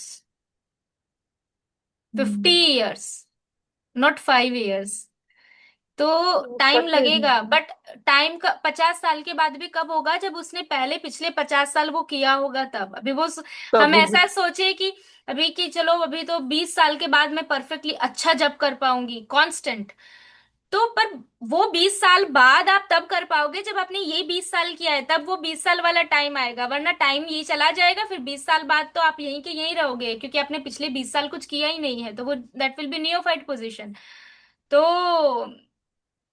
कांस्टेंट करना पड़ेगा, तब जाके एक टाइम पे धीरे धीरे धीरे, क्योंकि अल्टीमेटली भगवान की कृपा चाहिए, हरि नाम प्रभु की कृपा चाहिए। हरि नाम प्रभु की कृपा मिलेगी तो ही अच्छे से भजन होगा, हमारे आचार्यों की कृपा मिलेगी तो ही होगा। हमारे खुद के बलबूते पे अगर कोई बोलता है कि मैं अच्छा जप कर रहा हूं, तो वो बहुत पॉसिबल बड़ा, ही नहीं है, वो अपराध भी हो जाएगा। अपराध भी हो जाएगा। और वो हम खुद क्रेडिट ले रहे हैं कि हम अच्छा जप कर रहे हैं, हम अच्छा जप कर ही नहीं सकते। कर ही नहीं कृपा, सकते। चैतन्य महाप्रभु की कृपा, नित्यानंद प्रभु की कृपा, हरिनाम प्रभु की कृपा, उनकी कृपा चाहिए तो ही कोई अच्छे से भजन कर। और वो कृपा तब देंगे जब हम प्रयास करेंगे।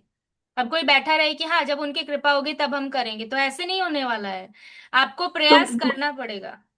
माता जी तो फिर वो डिटर्मिनेशन कि हमको, आनंददान प्रभु जी हमेशा बोलते हैं चातक पक्ष जैसा डिटर्मिनेशन हो जाए थे कि मुझे जपा करना ही है, करना ही है। हाँ। लेकिन आप जितना भी डिटर्मिनेशन आप मतलब रखोगे ना, तो और उसके बाद आपको मर्सी भगवान को प्रार्थना करनी है जैसे अभी अपने बोला। तो यस। लास्ट और वेरी इंपॉर्टेंट थिंग की मर्सी, ये सब कर लो लेकिन आपको मर्सी नहीं मिलेगी ना तो आप चैंट ही नहीं कर पाओगे। नहीं कर और पाओगे। बीच में सब कुछ आ जाता है, मेरा खुद का एक्सपीरियंस है 128 राउंड्स का। मुझे नहीं पता था कि मैं कितना कर पाऊंगी, लेकिन मुझे ऐसा था कि मुझे नीचे निर्जला करनी है और मुझे भक्तों के साथ रहना है।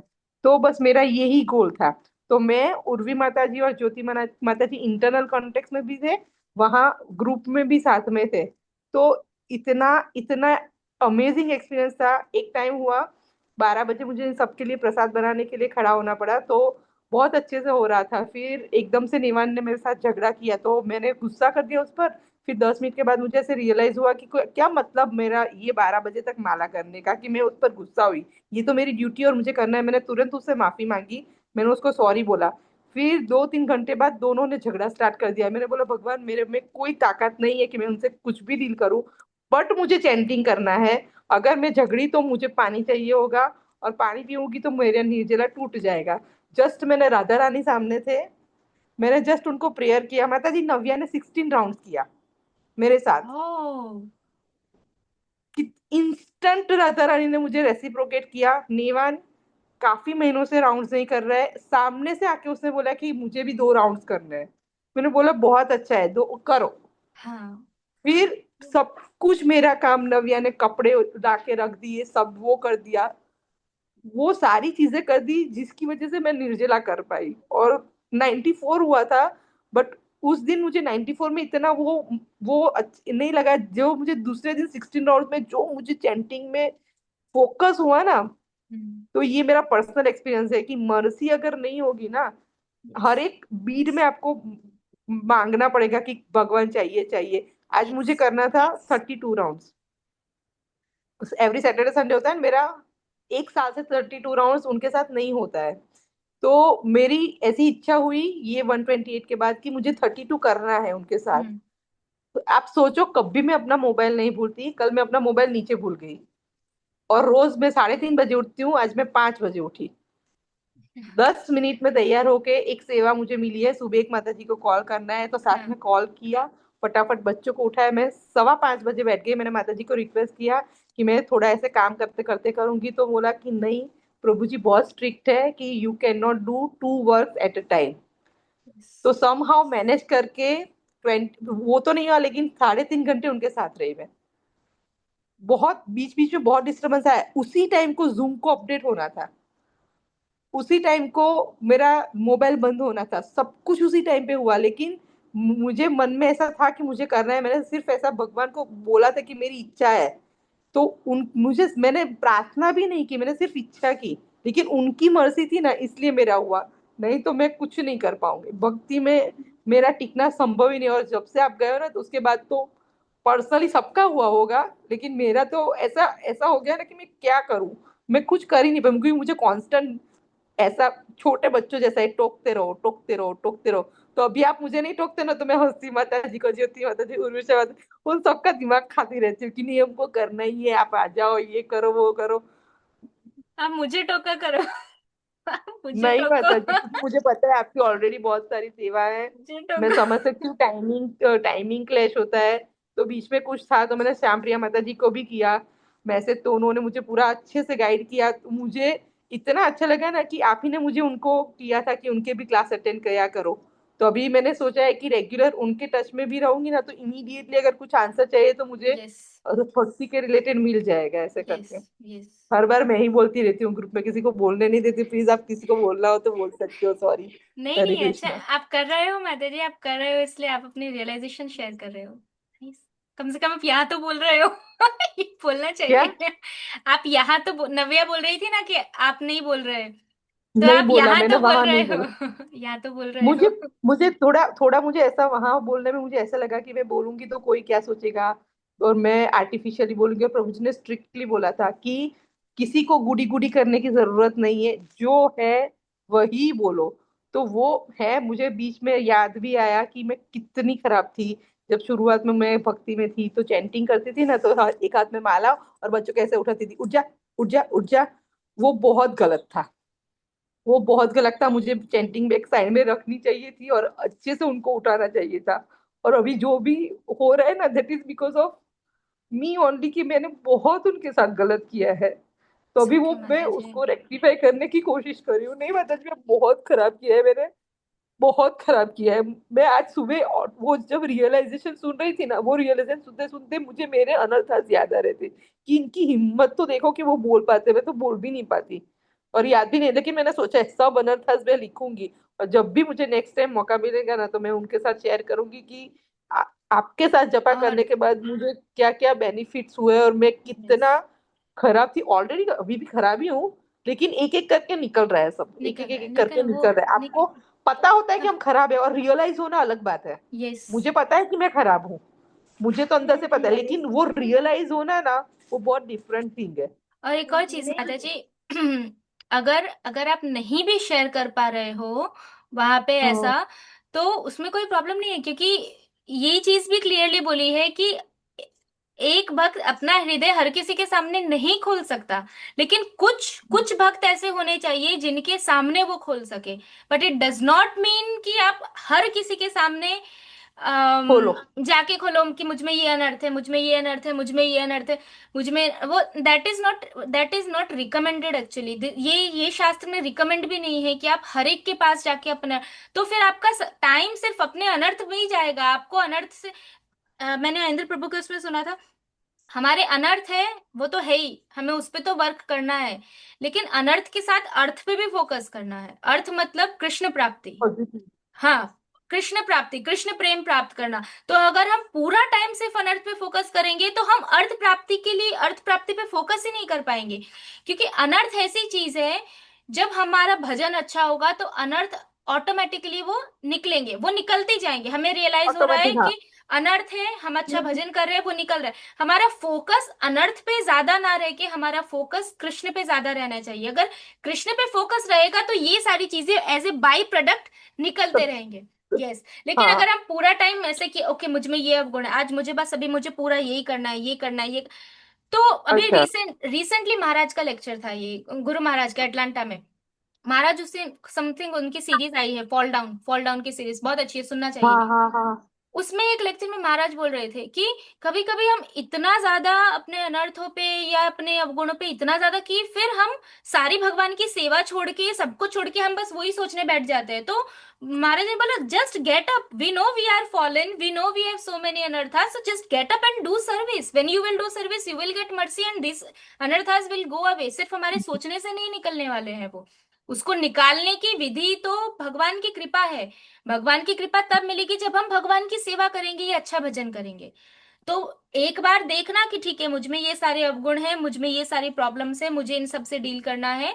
बट अब एक एक चीज को पकड़ के रखेंगे, एक एक चीज पे काम करेंगे। चलो अभी मुझे पहले क्रोध पे काम करना है, पहले मुझे अब इस पे करना चाहिए। जब भी गुस्सा है तो तुरंत उस टाइम रिकॉल होना चाहिए, बट फिर 24 घंटे मन में यही रहे तो नहीं नहीं, अनर्थ पे फोकस रहेगा, अर्थ पे फोकस नहीं रहेगा। और कृष्णा इसीलिए पर फोकस ये करना है। मेन कृष्ण पे, मेन हम अनर्थ क्यों निकालना चाहते हैं, ताकि हम कृष्ण प्रेम प्राप्त कर सके। तो कृष्ण प्रेम का चिंतन भी होना चाहिए। हम जिस चीज के बारे में ज्यादा सोचेंगे वो चीज से आसक्ति बढ़ेगी, इसीलिए हमें कृष्ण के बारे में सोचना है और भगवान को प्रसन्न कर सके इसलिए अच्छा भजन और अच्छी सेवा करना है। और अच्छा भजन अच्छी सेवा करेंगे तो फिर हमारे ये सारे अनर्थ है वो निकलेंगे, वो 100% निकलेंगे। ऑटोमेटिक। या ऑटोमेटिक निकलेंगे, क्योंकि वो भजन की पावर से निकलेंगे, हमारे करने से नहीं निकलने वाले हैं, वो भगवान की ये कृपा चीज से निकलेंगे। प्रभुपाद ने, यही चीज प्रभुपाद ने भगवत गीता में लिखी है। अभी मैं थर्ड चैप्टर मेरा आज कंप्लीट हुआ, तो इसमें ये सब पर्पट में यही आपने जो बोला ना, यही सारी चीज थी कि हम कुछ नहीं कर पाएंगे। कृष्णा कॉन्शियसनेस प्रोसेस ऐसी है कि वो करो और बाय प्रोडक्ट ऑटोमेटिक, आपको करना नहीं है कि ऑटोमेटिक, आपको निकालना यस, नहीं है, वो वो ऑटोमेटिक निकलेगा। साफ ही हो जाएगा। एक एक मैंने कहा जयानंद प्रभु का, एक मैं अभी जो बुक पढ़ रही हूँ दानवीर गोस्वामी महाराज की, वो बता रहे थे कि उन्होंने जयानंद प्रभु को एक बार कुछ बात हुई, वो उनके पास गए और उन्होंने प्रभु जी को कुछ पूछा, आ, कुछ अनर्थ के बारे में या कुछ ऐसा ही था, मैं एग्जैक्ट भूल गई, भौतिक बुद्धि।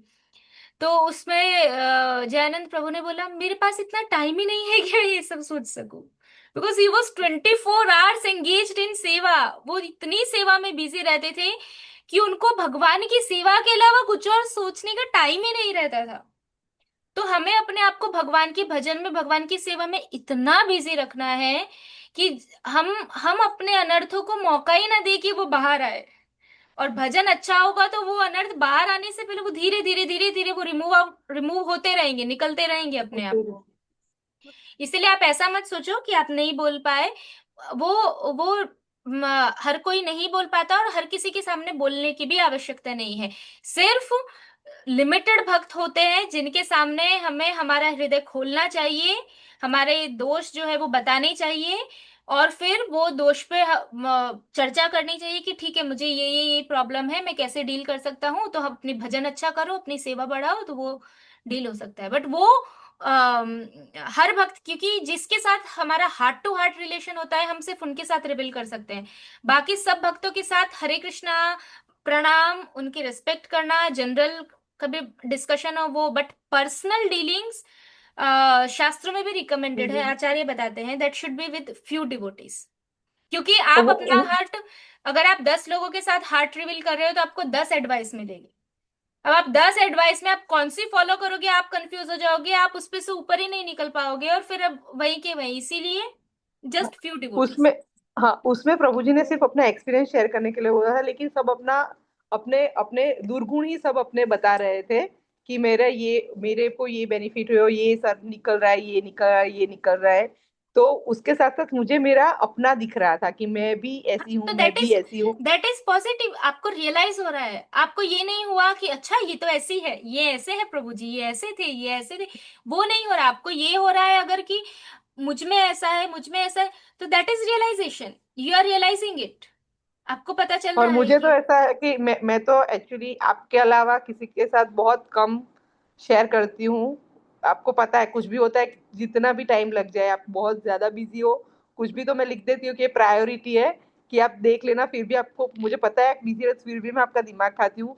बहुत एक्सट्रीम होता है ना, तभी जैसे अभी वो सेवा का था, तो मुझे किसी और से वो एडवाइस में ले ही नहीं सकती थी, जो मंदिर का था। हाँ, तो वो मैं कर ही देती हूँ। तो वो तो है कि सबके साथ करना भी नहीं चाहिए, और एक इंटीमेट रिलेशनशिप है ना, बहुत कम लोगों के साथ होती है।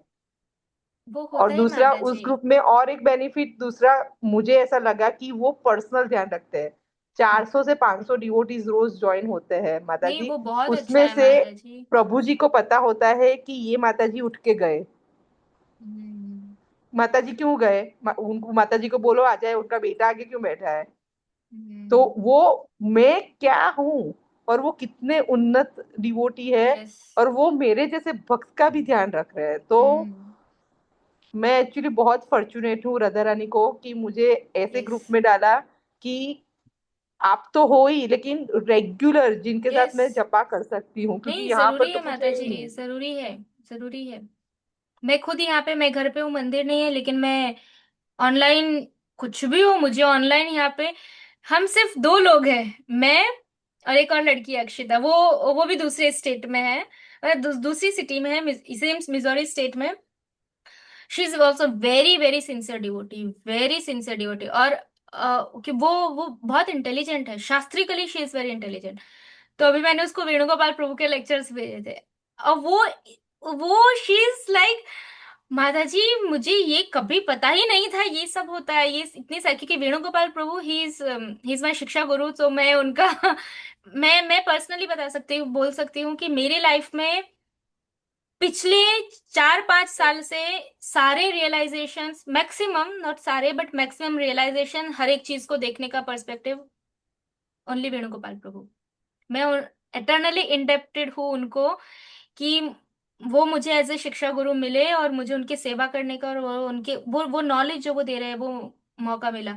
तो वो अभी मैंने अक्षयता को बताया, she is hearing and she is, माता जी give me some service, I want to do some service. Then मैंने उनको अर्चना भक्ति माता जी के कांटेक्ट में रख दिया।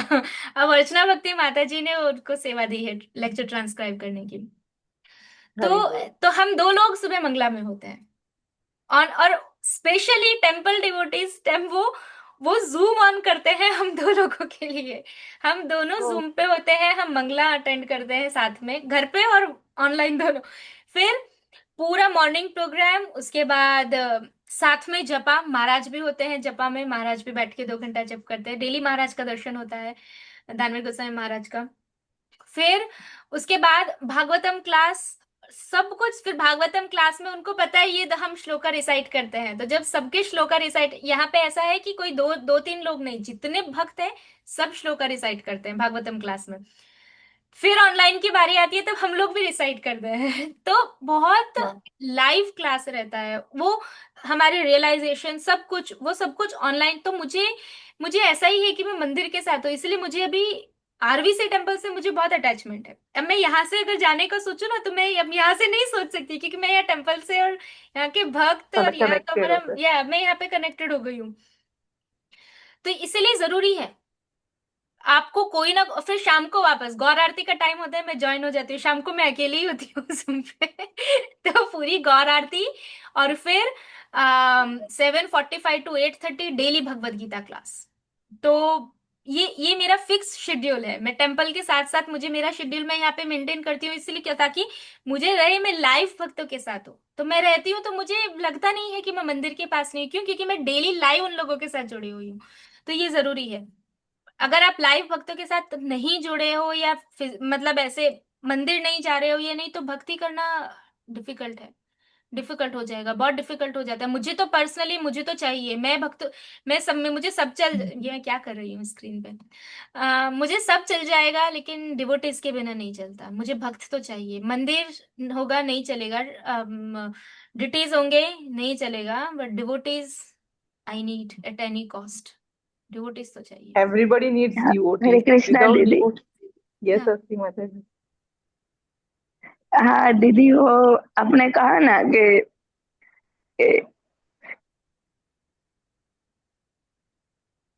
आवाज गई तुम्हारी। तुम वो, ना ना, वो वो उसकी दीदी तबीयत आपने ठीक नहीं कहा है। ना कि डोंट क्राई प्लीज। हस्ती, क्या हुआ? उसकी तबीयत बहुत खराब है माता जी, अभी थोड़ी ठीक हुई है वो। बहुत ज्यादा उसकी तबीयत तो भी वो खराब है। इतनी सेवा करती रहती है, मुझे मैसेज करती है सामने से कि मुझे मुझे सेवा का फोटो भी, मुझे मैंने उसको वेणुगोपाल प्रभु की थोड़ी सेवा दी है करने को, तो मैं मुझे भूलती नहीं, बट मुझे टाइम नहीं मिल रहा है, मुझे खुद ड्राइंग करके उसको भेजना है कि ऐसा करो, वो मुझे सामने से मांग मांग कर रही है। वो मुझे बोली दीदी तबीयत ठीक नहीं है, फिर भी बोल रही है दीदी मुझे सेवा दे दो, मुझे बहुत सेवा खराब दे दो। तबीयत है उसकी माता जी, बहुत ज्यादा खराब है उसकी तबीयत। मतलब बैठ भी नहीं सकती थी, सो भी नहीं सकती थी, उठ भी नहीं सकती थी, इतनी खराब हालत है उसकी। बहुत ज्यादा, मतलब बहुत ज्यादा उसको पूरा रात वॉमिट हुआ, ऑलरेडी तो उसको इन्फेक्शन कब, है। कल की बात हो रही? कल तुमने मुझे बताया अभी नहीं ये हस्ती। नहीं, लास्ट वीक। वो मैंने आपको रियलाइजेशन वाला ऑडियो भेजा था ना, इसलिए उसमें भेजा था। तुम हो, क्या हुआ, क्या हुआ? वो दीदी, मुझे राइट ईयर है ना, उसके पीछे मतलब इतनी बड़ी गांठ हो गई है, तो अभी मेडिसिन चल रही है मेरी, और कुछ मेरे खाने में शायद मिस्टेक हो गया था, मैंने शायद पोटेटो या ऐसा कुछ रात को खा लिया ना, तो रात, पूरी रात पेन हुआ है पूरी रात। फिर भी कुछ लैपटॉप में बैठी रही, मैंने सोचा कुछ करूँ करूँ, बट बारी बारी से वॉमिटिंग हो ही जा रही थी और अरे बाप रे। कुछ समझ नहीं आ रहा था। फूड और पॉइजनिंग, फिर सुबह, फूड पॉइजनिंग तो नहीं हो गया ना? नहीं घर का ही, बाहर का तो मैं नहीं खाती हूँ, नहीं नहीं, बाहर का नहीं खाया है कुछ भी, मैंने खाती भी नहीं हूँ, मैं सिर्फ घर का ही खाना खा रही थी। पर वो गैस हो गया पेट में अचानक, और वो वैसे भी कान के पीछे हुआ, तो मेरा पेन हो रहा था। तो एक वीक दीदी, मैं कुछ थोड़े दिनों पहले से कुछ पूरे दिन में मैं 2 स्मॉल बुक्स पढ़ती थी, वो भी इतने अच्छे से, और मेरे को इतना अच्छा लगता था। सब साधना सब डाउन हो गया इट्स ओके, दीदी। इट्स ओके, आपने जब कहा ना, वो हेल्थ। कहते हैं ना, वो दीदी कहते हैं ना कि मैकेनिकल, वो भगवान को देख के भी अब कुछ फील ही नहीं होता है, ऐसा हो ओके, गया दीदी, सब इट्स कुछ ओके। सब हो गया। पहले तुम रोना बंद करो, तुम रोना बंद करोगी तो मैं बोलूंगी, वरना मैं नहीं बोलूंगी। तुम चुप होगी तो मैं बोलूंगी, बोलो बोलू। दीदी, हाँ देखो, हाँ पहली दीदी। चीज कि हेल्थ खराब होती है उसमें सबकी साधना में ये प्रॉब्लम आता है, इसीलिए हेल्थ भी अच्छी रखना बहुत इंपॉर्टेंट है। हमें सबको अपनी लाइफ में एक्सपीरियंस है कि जब हेल्थ डाउन होती है तो वजन डाउन होता है।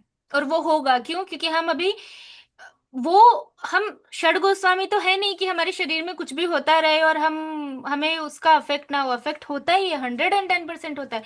तो हेल्थ अच्छी रखना दैट इज इम्पोर्टेंट। और तबीयत खराब हो तो कृष्ण को पता है कि तुम्हारी तबीयत खराब है, ऐसा नहीं है कि भगवान को नहीं पता है। तुम कुछ नहीं कर पा रही हो, तुम लेटी हुई हो, तुम लेट के सिर्फ कृष्ण के बारे में सोच रही हो, तुम खाली कीर्तन सुन रही हो, वो भी कितने लोग करते हैं। बीमारी में कौन कृष्ण को याद करता है, सब पड़े रहते हैं, लेकिन तुम लेट के अगर सिर्फ ये याद कर रहे हो, तुम ये सोच रहे हो कि कृष्ण मैं ये तबीयत खराब होने की वजह से मैं आपकी सेवा नहीं कर पा रही हूँ, सेवा रुकी हुई है, मुझे अच्छा नहीं लग रहा, क्यों? क्योंकि मैं आपकी सेवा, ये हेल्थ आपकी सेवा रुकवा रही है, तो that is also pleasing to Krishna. तो तुम्हारा कृष्ण के साथ कुछ टूटा नहीं है, क्यों? क्योंकि तुम चिंतन तो कृष्ण का कर रही हो, इसीलिए ऐसा रीडिंग नहीं हो रही है। कभी कभी इट्स ओके, वो हेल्थ पे, कभी कभी हमारा हमारा शेड्यूल ऐसा है, कभी ऐसा हो जाता है कि नहीं कर पा रहे हैं, कोई बात नहीं। भगवान को प्रार्थना करना है कि भविष्य में जाके हमें ऐसी सिचुएशन मिले कि जहां ये हर्डल्स इतने ना आए, बस प्रार्थना करना है। और अभी जो सिचुएशन है, जैसी सिचुएशन कृष्ण ने दी है, वो सिचुएशन करते करते करो। इसीलिए रो मत। और भगवान के प्रति जो अटैचमेंट होता है, वो फीलिंग होती है जो पहले होती है, हाँ मुझे पता है, वो सबको एक्सपीरियंस है। जब हम सब नए नए भक्ति में आते हैं, तब हमें भगवान के प्रति जो होता है, वो कुछ साल के बाद वो चला जाता है। उसके बहुत सारे कारण हैं, नहीं आता है उसके बहुत सारे कारण हैं। अभी। एक कारण ये है मेन, ऑफेंसेस। हम चाहे या ना चाहे, जाने अनजाने में हमसे अपराध होते हैं, हमसे नाम अपराध तो होता ही है, क्योंकि अब तक तो हम नाम लेते ही नहीं थे। अब नाम ले रहे हैं तो अपराध तो हो रहे हैं। पता चला। वो कभी कभी वैष्णव अपराध हो जाता है, जाने अनजाने में ड्यूटीज ऑफेंस हो जाता है, जो भी ऑफेंसेस हमसे होते हैं और हमें मानना है कि हाँ हम सबको पता है कि हमसे अपराध होते रहते हैं। तो कभी कभी ये ऑफेंसेस की वजह से थोड़े टाइम के लिए हमारा जो भगवान के प्रति अटैचमेंट है वो रुक जाता है, लेकिन अगर हम केयरफुल रहे कि अपराध नहीं करना है और अच्छे से भक्ति करें और भगवान को प्रार्थना करें, तो थोड़े टाइम में ये चीज कम हो जाती है। ये तुम्हें तुम्हें वापस से फिर फील होने लगेगा, फिर से थोड़े अपराध होंगे, फिर तुमको लगेगा अरे फिर से चला गया। तो वो वो कांस्टेंट। दीदी, हाँ बोलो।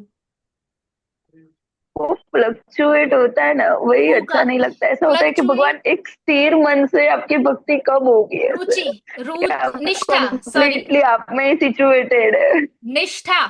निष्ठा अवस्था पे होगी। निष्ठा का मतलब है अभी निष्ठ, एक निष्ठ भाव से भगवान की सेवा, भगवान का भजन हो रहा है।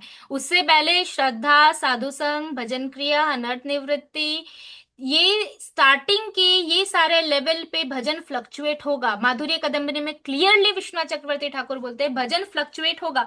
आज ये हुआ, बहुत एक दिन बहुत अच्छे से साधना हुई, बहुत अच्छा जप हुआ, रीडिंग सब कुछ अच्छा, और अंदर से लग रहा है क्योंकि अच्छा भजन करने पे हमें खुद फील होता है, किसी को कोई सामने वाले को का हमको सर्टिफिकेट नहीं चाहिए। दूसरे दिन भी बहुत अच्छा होगा, तीसरे दिन ठप, फिर 2-3 दिन तक एकदम कम, फिर वापस हम चिंता हो जाते हैं अरे क्या हो गया क्या हो गया, भजन तो अच्छा है, आज टाइम भी था तो आज मेरा मन क्यों नहीं हुआ भजन करने का। तो विश्वनाथ चक्रवर्ती ठाकुर बोलते हैं कि ये होगा। क्यों? क्योंकि जब तक हम निष्ठा के स्तर पे नहीं आएंगे तब तक ये चलेगा। और अभी तो ये स्तर तो मैं कब बता रही हूँ, ये आदो श्रद्धा साधु संग भजन क्रिया, ये सारे, ये जो भी निष्ठा रुचि आसक्ति हाँ, भाव प्रेम, श्रद्धा साधुसन के ये बाद है। ये हाँ। सब शुद्ध साधना भक्ति के स्तर है। हम अभी शुद्ध साधना भक्ति में नहीं है, हम अभी मिश्र भक्ति में है। तो हम अभी श्रद्धा पे भी नहीं है, तो हमें सबसे फर्स्ट प्रयास ये करना है कि हम कैसे अच्छे से भजन करके, हम किस तरीके से अटेंटिव चैंटिंग करके हम पहले अपनी श्रद्धा स्ट्रांग करें। हमारा फर्स्ट प्रयास होना चाहिए हमारी श्रद्धा। 100% श्रद्धा होगी तो हमारी 100% शरणागति होगी, और तब हमारी शुद्ध साधना भक्ति स्टार्ट होगी, और तब हम रियल भजन क्रिया, तब हमारा रियल भजन स्टार्ट होगा, तब हम रियल साधु संग ले सकते हैं, तब हमारी अनर्थ निवृत्ति होगी, और तब तो जाके निष्ठा आएगा। तो पहले फोकस करना है श्रद्धा दीदी मुझे, हाँ बोलो। हम्म, बोलो। मुझे ना प्रिया माता जी के ऐसा ऑफेंस फील होता है कि मैं हमेशा कर देती हूँ। माता जी इतना ध्यान रखते हैं, इतनी कह कहते हैं कि जपा राधा श्याम सुंदर इज कॉलिंग। इतना बुरा लगता है मुझे कि मैं अच्छे से जप कर ही नहीं पाती, क्योंकि एक दिन मैं 4 बजे उठ गई तो दूसरे दिन उठ जाऊंगी, तीसरे दिन मेरा 6 बज जाएगा, फिर चौथे दिन मेरा 7 बज जाएगा, फिर वापिस मैं खुद को पुश करूंगी, वापिस 4 बजे उठूंगी, फिर वापिस ऐसा नहीं फ्लक्चुएट हस्ती, होता रहता है। ऑफेंस सुबह ऑफेंस उठना लगाने की बहुत, जरूरत नहीं ऐसा है। ही लगता है कि मैं नहीं उनके प्रति बहुत ऑफेंस करती हूँ दीदी। नहीं नहीं नहीं नहीं। नहीं, सच में वो मुझे बिल्कुल बहुत ऑफेंस है बुरा ही लगता है। नहीं। वो देखो ये उसके रीज हिसाब से तो वो ऑफेंस है ही नहीं। वो बिल्कुल ऑफेंस नहीं वो है माता जी, वो वो ऑफेंस है। नहीं, वो हमारी स्ट्रगल है वो हस्ती, कोई बात नहीं। तो तुम ग्रुप में लिख, तुमने ग्रुप में रिपोर्टिंग भी नहीं दे रही हो, अभी ग्रुप में रिपोर्ट करो, वेकअप टाइम लिखो कि अभी मैं माता छह जी तो बजे सोचो, उठी। माता जी उसके हिसाब से, अगर हस्ती के हिसाब से वो ऑफेंस है, तो मैंने तो आपका कितना ऑफेंस किया है, कितना। वो तो मैं तो उन्होंने मुझे जो डांटा है ना हस्ती, और मैं जो जो गलतियां मैं करती हूँ ना, उनको पूछो, अभी सामने होता है ना तो मेरे को मारते। एक बार तो रात को कॉल करके इतना डांटा था कि ये क्या किया आपने, पूरा लेक्चर गलत डाल दिया था ना यूट्यूब पर। तो उसके हिसाब से तो कितना ऑफेंस, वो ऑफेंस नहीं है। अगर हमको हमारा जो हमको जो कार्य करना है उसमें अगर हमको कोई बोलता है और हमसे नहीं हो रहा है ना, तो हमको ऐसे प्रार्थना करनी चाहिए कि मैं करूं। और मेरी तो ये ड्यूटी है, मुझे एक्चुअली सर्वमंगला माता जी ने बोला है कि मैं तो खींचती हूँ, सबको भी खींचो, खींचो खींचो खींचो खींचो। वो अभी वहां पर है तो 12 घंटे की वजह से वो नहीं कर पाते हैं, तो मैं आपको खींचती हूँ तो शायद वो थोड़ा खुश हो जाए, गुरु महाराज खुश हो जाए, प्रभुपाद खुश हो जाए, अल्टीमेटली हम लोग कृष्णा खुश हो जाए। तो बस हमारा हम इसीलिए करते हैं हस्ती, इसमें भी मेरा सेल्फ मोटिव है, तो ऐसा सोच। ओ सेल्फिश हूं मैं, दीदी, इसलिए मैं आपको है तुझे ना, बोल हर रही हूँ। बार जब आप क्लास लेते हो ना दीदी, हर बार तो मैं ना पैरेलल में क्विज भी बनाती हूँ ना, तो मेरे को तो रोना ही आता है आपको देख के कि आप होते तो कितना अच्छा होता। मैं मतलब हूँ, कुछ तो आप मैं जब इधर जीवित वो थे है। ना दीदी, मैं नहीं, जीवित हूँ आप अभी भी। इधर होते नहीं, मैंने आपको मार नहीं दिया। ऐसा अपराध न करूंगी तो भगवान कभी माफ नहीं करेंगे। अभी मेरे आप इधर मेरे आनंद में थे ना। बहुत पाप अभी मुझे मेरे निकालने बाकी है, मैं इतनी जल्दी नहीं जाने वाली हूँ। अभी बहुत कर्म मेरे पड़े हैं स्टॉक में। अब दीदी। दीदी इधर आनंद में थे ना, तो ऐसा लगता था, आप जब थे ना तो ऐसा सेवा और तो मुझे ऐसा टेंशन नहीं रहता था कि चलो दीदी है ना, कुछ ना कुछ तो ऐसा स्ट्रगल नहीं। अब आप दूर चले गए तो जैसे ही आप जब क्लास में आपका वीडियो मेरा ऑन करते हो ना, सोचो, मेरे को रोना आता है। तुम रोना आता मुझे है मेरे को दीदी, बहुत रोना आता है तो मुझे। एक तुम क्विज बनाते बनाते रोती हूँ दीदी। तुम मुझे सोचो हस्ती, मैं तुम लोग तो आप लोग सब वहीं के वहीं हो, सब छोड़ के तो मैं आई हूँ। रोना तो मुझे चाहिए। मैं राधा गिरधारी को छोड़ के आई हूँ, जिनके सामने मैंने ये बोला था कि मैं आपको कभी छोड़ के नहीं जाऊंगी, मैं कभी विद्यानगर नहीं छोड़ूंगी। ये शर्त पे तो मैंने विवाह किया था, बोलो। मुझे क्या? ये शर्त पे मैंने मैरिज की हाँ। थी तो उससे। हाँ, जब मैंने उनको बोला था मैं कभी विद्यानगर, हम विद्यानगर में रहेंगे, तो उन्होंने बोला था हाँ, मैं भी विद्यानगर में ही रहना चाहता हूँ। वो उनको भी बहुत अटैचमेंट है राधा गिरधारी से। तो हमारा यही था कि हम कभी विद्यानगर से बाहर नहीं जाएंगे। तो मुझे, मैं राधा गिरधारी को छोड़ना, सब भक्त जिनके सामने मैं भक्ति में आई हूँ, मैं डेली मंदिर जाना, मेरी वहाँ की सारी सेवा, पूरा जीवाईएफ की सेवा, किचन की सेवा, सब मेरा तो हर चीज से एक्सट्रीम अटैचमेंट था, फैमिली सब कुछ था। वृंदावन, मायापुर धाम, हर साल दो दो तीन तीन बार धाम जाना। और अब यहाँ मैं ऐसी जगह आई हूँ कि मेरे घर के पास मंदिर भी नहीं है, तुम सोचो। तो आप लोग तो सब हो, सब साथ में हो, साथ में चैंटिंग कर सकते हो, जब चाहे मंदिर जा सकते हो, भक्तों का दर्शन कर सकते हो, उनकी कृपा प्राप्त कर सकते हो। मैं, मेरे लिए सोचो कैसी सिचुएशन है, पर मैं खुद अपने आप को रख रही हूँ टिकाए, क्योंकि मुझे करना पड़ेगा, मेरे पास ऑप्शन नहीं है कोई। और मुझे, मैं किसको बोलूँ यहाँ पे? मैं मैं और प्रभु जी, हम कभी कभी यहाँ पे, हमारे जो टेम्पल प्रेसिडेंट है उनका हमारा कॉमन ग्रुप है, तो मैं उनको बोलती हूँ मुझे सेवा दे दो। मैं ये कर दूं, ये कर दूं, वो कर दूं, वो तो ये सारी चीजें मैंने महाराज को बोला कि महाराज मैं क्या करूं, मैं यहाँ अकेली रहती हूँ, मैं भक्तों के बिना नहीं रह पा रही हूँ, मुझे बहुत डिफिकल्ट है। मैंने महाराज को लिख के दिया ये। बना के रखा है। महाराज ने मुझे बोला डू बुक डिस्ट्रीब्यूशन। अब मैं बुक डिस्ट्रीब्यूशन यहाँ करूँ तो अभी यहाँ पे 3 महीने कोई है ही नहीं मेरे मेरे सिटी में, वैकेशन है, बच्चे गायब, पूरा सिटी खाली है। तो बहुत सारी सिचुएशंस ऐसी आती है हस्ती। मैं हमेशा तो यहाँ रहने वाली नहीं हूँ, और ना ही मैं हमेशा वहां रहने वाली हूँ।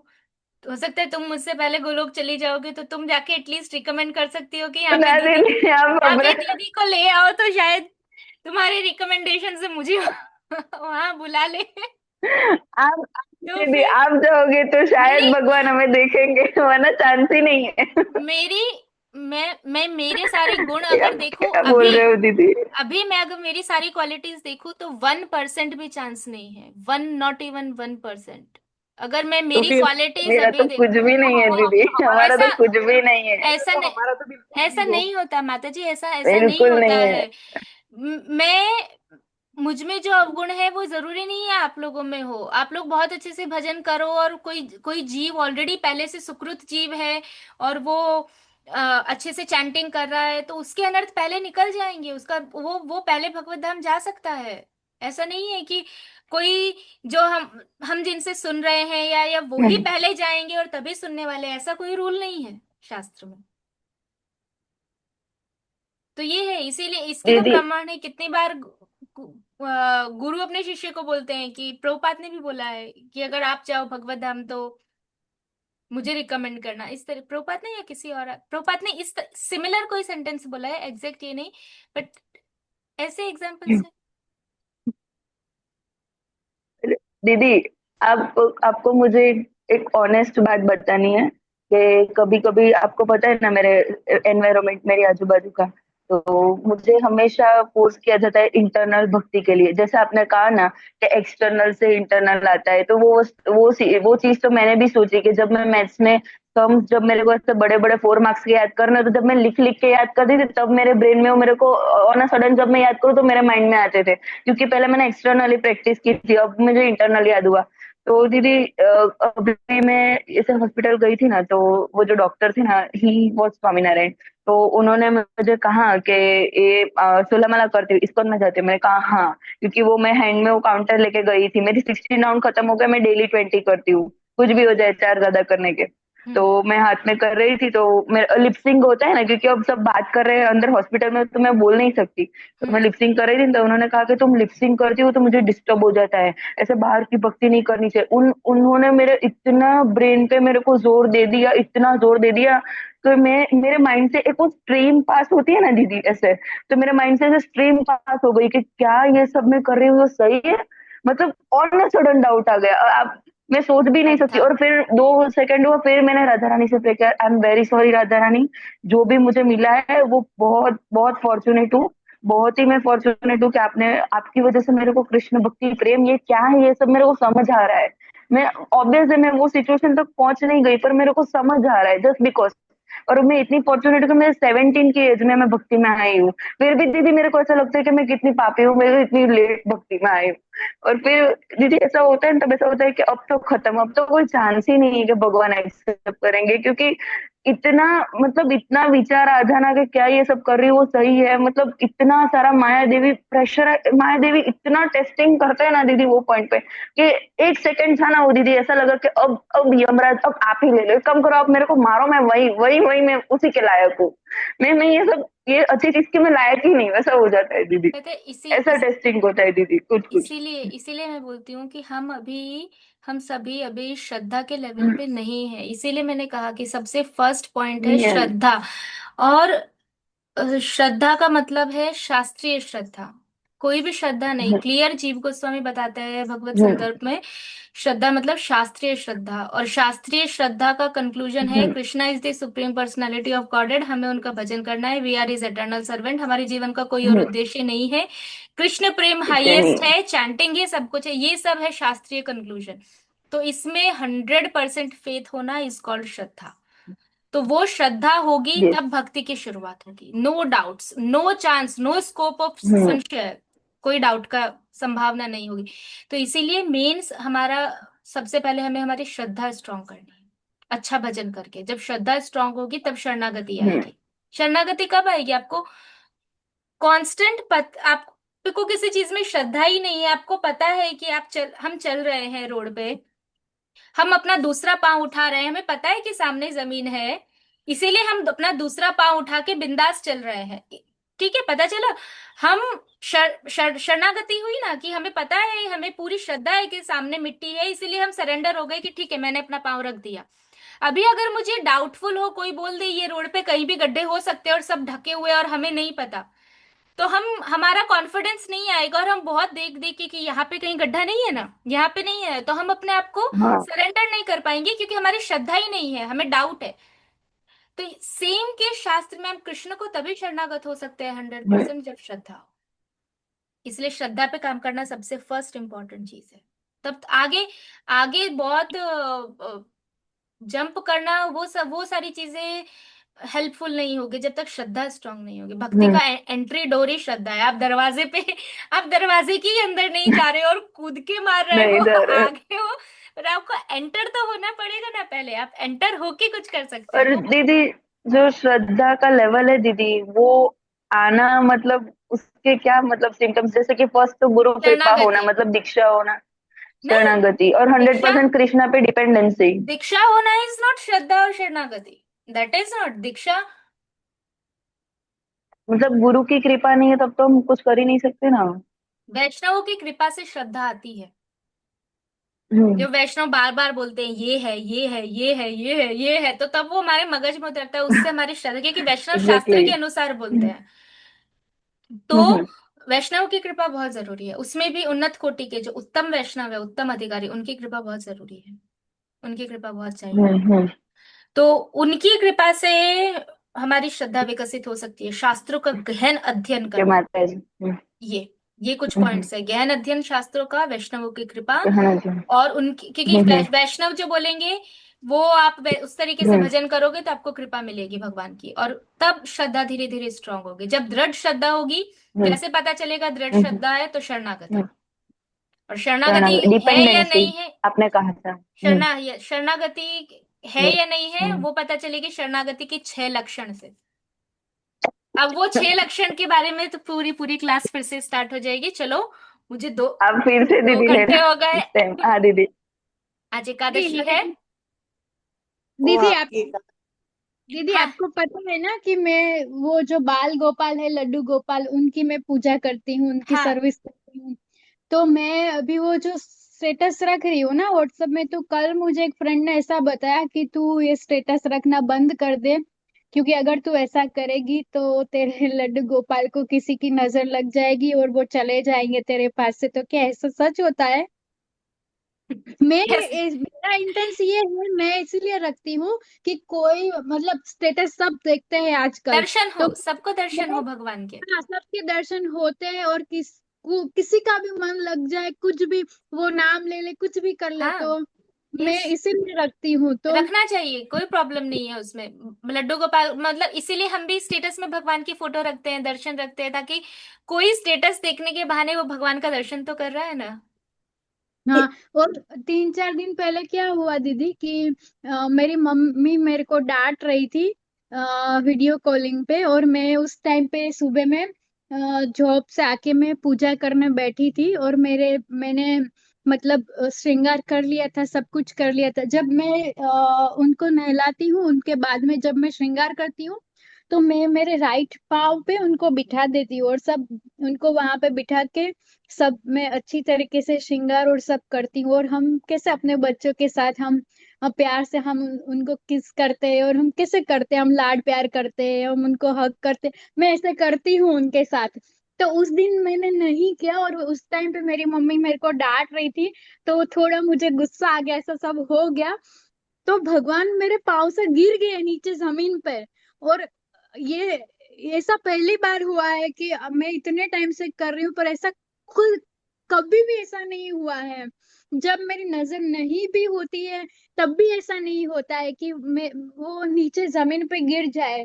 फिर वो जमीन पे नीचे गिर गए, तो फिर मुझे ऐसा लग रहा है कि क्या वो जो वो मेरी मम्मी डांट रही थी और मैंने गुस्सा कर दिया, फिर उसके लिए ऐसा कुछ हुआ होगा, या बाय मिस्टेक कुछ हुआ होगा।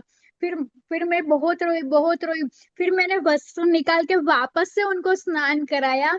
फिर मैंने वापस जो मेरा भाव होता है, जो मैं हर रोज जिस भाव से कर रही होती हूँ, उस दिन मैंने वही भाव से वापस से उनकी वो सब सेवा की, वापस से मैंने उनको लाड प्यार किया, मैंने उनको हग किया, मैंने ऐसा सब किया। तो तो क्या उस दिन भी ऐसा हुआ होगा? निधि, लास्ट में क्या बोला तुमने? आ, उस दिन वो गिर गए, फिर मैं उनके सामने बहुत रोई। फिर मैंने हम्म वापस से मैंने उनके वस्त्र वो मैंने उनके हम्म।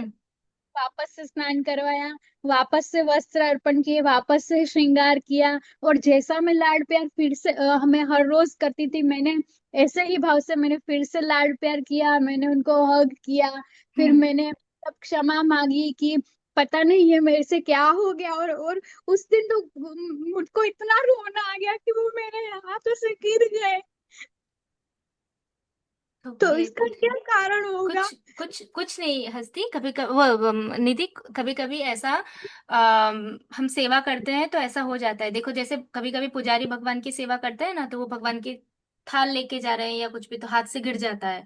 तो हर हर ऐसी सिचुएशन में हमें ऐसा नहीं सोचना चाहिए कि ये हम भगवान मुझसे नाराज है, या तो मैंने कोई बहुत बड़ा अपराध किया है इस वजह से ऐसा हुआ है। कभी कभी क्योंकि हम मनुष्य हैं, बहुत सारी चीजें हम कुछ भी कर रहे हो, कभी कितनी सारी चीजें हाथ से गिर जाती है, कभी कभी हम खुद ही गिर जाते हैं। तो हम गिरना नहीं चाहते ना, लेकिन फिर भी गिर जाते हैं। तो कभी ऐसा कभी इसलिए नहीं हुआ है कि मेरे हाथों से कभी भी गिर गए कोई हो। बात नहीं, कोई बात नहीं, मुझे लेकिन ऐसा लगता है कि उस टाइम पे जब मैंने पहली बार श्रृंगार किया था, तब मैंने कुछ भी नहीं किया था, लाइक मैं कुछ जैसा मेरा मन ही नहीं है ऐसा मैं कर रही थी। पर जब मैंने दूसरी बार किया तो मैंने बहुत भाव से किया। तो मुझे ऐसा लग रहा है कि सच में उनकी ऐसी कृपा होगी, वो सोच रहे हैं कि मैंने उतने भाव से नहीं किया, वो चाहते होंगे कि मैं भाव से करूं, इसलिए ऐसा कुछ हुआ होगा। वो तो मैं भी नहीं बोल सकती कि भगवान क्या चाहते फिर हैं। फिर मैंने उस टाइम पे मैंने उनकी क्षमा याचना की, फिर मैंने उनको प्रे की कि कुछ भी हो गया, अगर मैंने सच्चे मन से किए तो हाँ आप मेरे सपने में आ जाना। फिर मैं सो गई, क्योंकि मेरी नाइट ड्यूटीज होती है, तो मैं सो गई। फिर मुझे वो जो अभी नौका विहार चल रहा है, मुझे उसका दर्शन हुआ। फिर मेरे जब मैं सो गई तब। बस तो देखो, भगवान तुमसे खुश है, कोई प्रॉब्लम नहीं है। वो कभी कभी ऐसा हो जाता है, लेकिन अगर हो भी जाए, क्योंकि हम सेवा कर रहे हैं और भगवान ऐसे नीचे गिर गए हैं, तो कहीं ना कहीं अगर हमारी हमारी गलती की वजह से भी हुआ हो, चाहे कुछ भी किसी भी कारण से हुआ हो, तो भी भगवान को क्षमा मांगना चाहिए, क्योंकि हमारे हाथ से गिरे हैं। तो बस क्षमा मांग लेना भगवान से, वो तुमने मांगी ली है ऑलरेडी। और ये भी बोल देना, प्रभु मुझसे कोई अपराध हो गया हो, कभी मैंने कुछ किया हो ऐसा गलत। हाँ माता जी, मैं भी लीव ही हो रही हूँ। मेरी भी माला बाकी है। हरे कृष्ण। आज एकादशी है तो हरे अम, कृष्ण। हरे कृष्ण। तो बस ऐसा करके तुम क्षमा मांग लेना भगवान से। और ऐसा हो जाता है कभी कभी, भगवान ऐसी छोटी छोटी चीजों का बहुत बड़ा अपराध नहीं लेते। अगर वो इतना अपराध लेने लगे तो फिर कोई उनका भजन ही नहीं कर पाए। सिर्फ कोई टेंशन की बात नहीं है, ठीक है। हाँ, हरे बस कृष्णा। अच्छे से करो सेवा। हरे कृष्णा। हरे कृष्णा डियर। चलो अब मैं एंड करती हूँ। हरे कृष्णा।